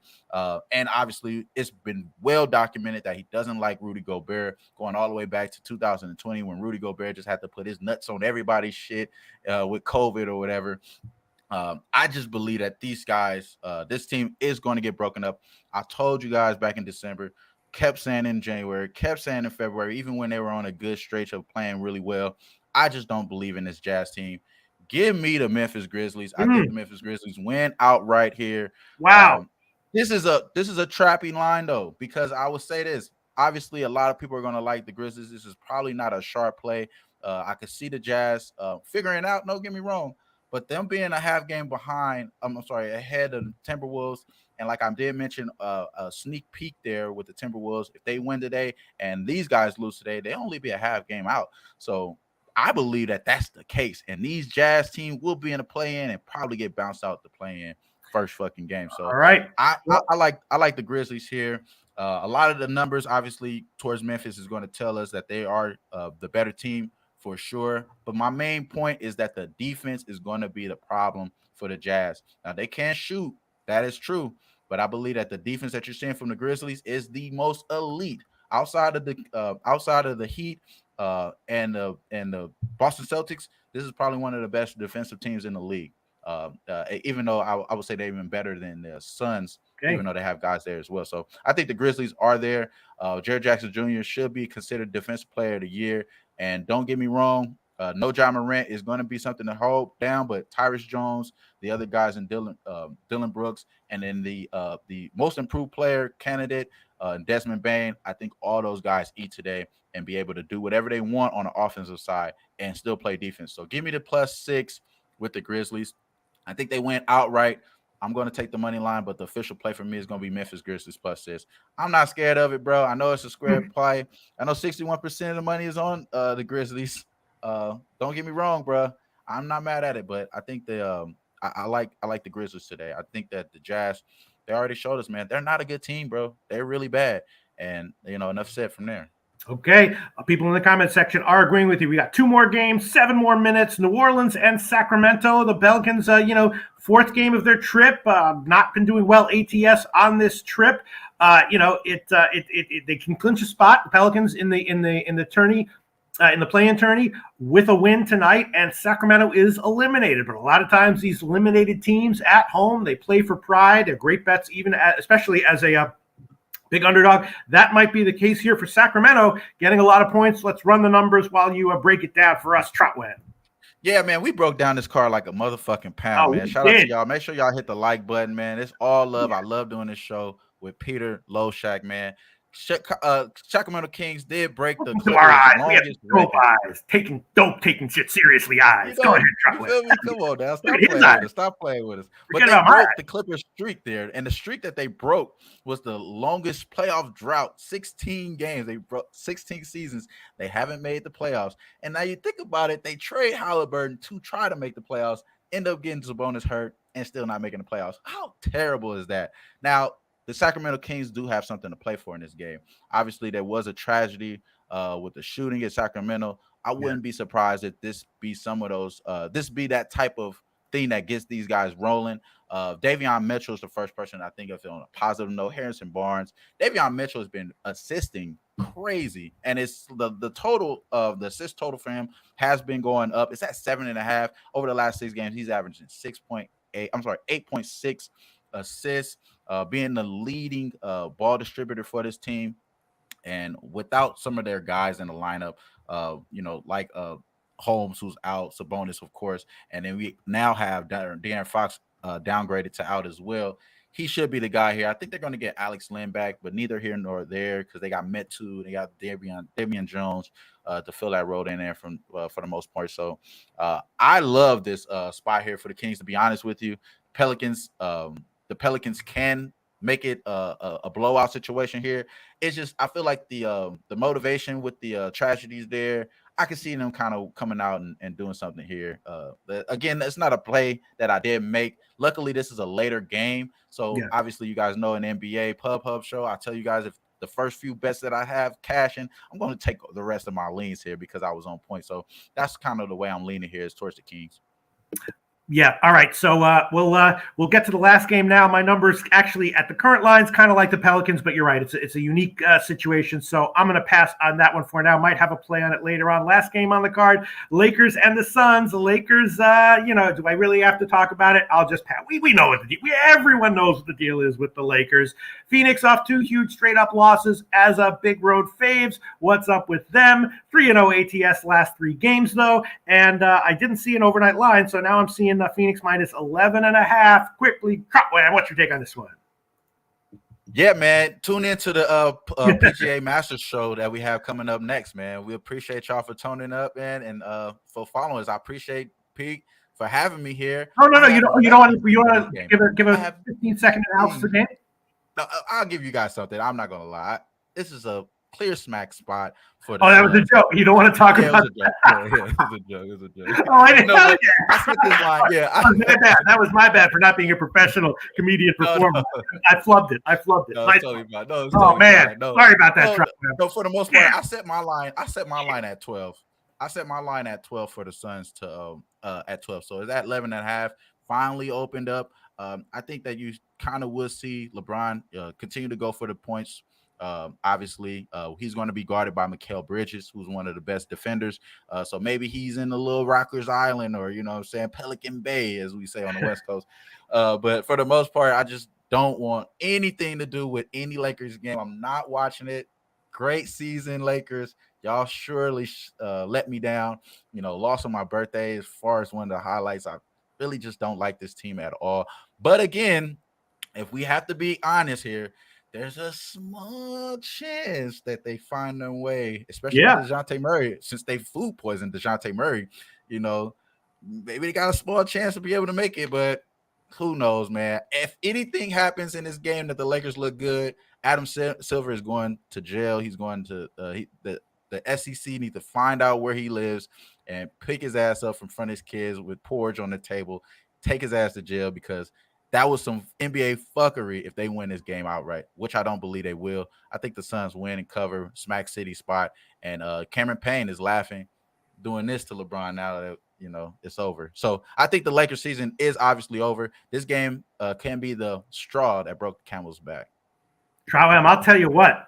I mean, I know that Phoenix is coming off the loss to OKC, but the Lakers, in situations where they're like, they got to show up, and then they don't show up. And you're like, what the hell's wrong with this team? And then the next game, it doesn't mean anything. They're a huge underdog and all that stuff. That's kind of like when they show up a little bit and cover those kinds of spreads. I'm an inch away from actually taking the Lakers at 11.5 points, a lot of points.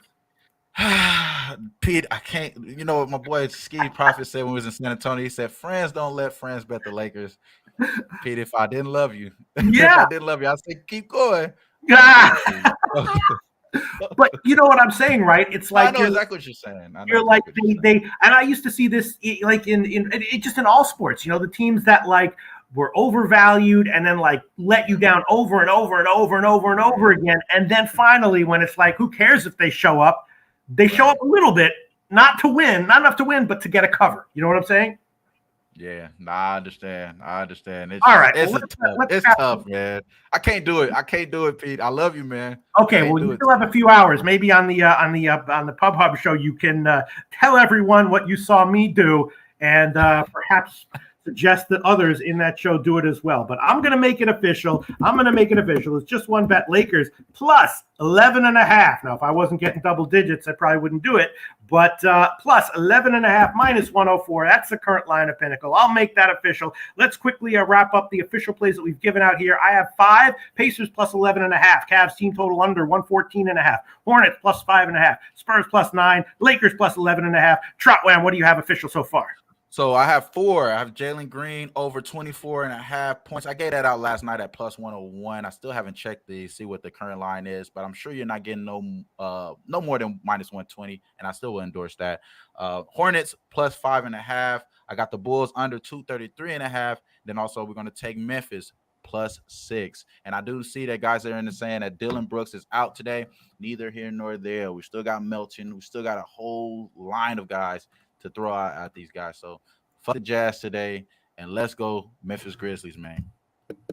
Hell yeah. Catch TROTWAM on Twitter, on the Pub Hub NBA show. And right now coming up, we got Jose, right? We got 1:30 right on the dot, right? What do we got coming up right now? Golf show, professionalism. Jose? That's professionalism by UP. Yes, Masters show coming up. Gigantic show for the boys. El Tigre is back. El Tigre seems like he's playing. I'm going to bet him to make the cut, of course, because I'm a simp. But I can't wait. It's going to be great. All right, there you go. I wasn't professional, Jose. What about me being professional? Well, you're deceitful. Trot. That's what you are over there. You know, Pete, Trot sneaky like 7 foot over there. That's what I learned in Pubapalooza. Trot sneaky should be in the league. He see me in person. He see me in person. Yeah. Sure. He's a nice, normal human being. I don't know what you're talking about. All right, let's get to the golf show that's coming up right now. Milk those bookmakers, all that stuff. Let's wrap this show up by looking into our eyes that were so serious today, and hopefully we have some winners for you. I like my picks overall. Good luck, everyone. We'll catch you next Tuesday.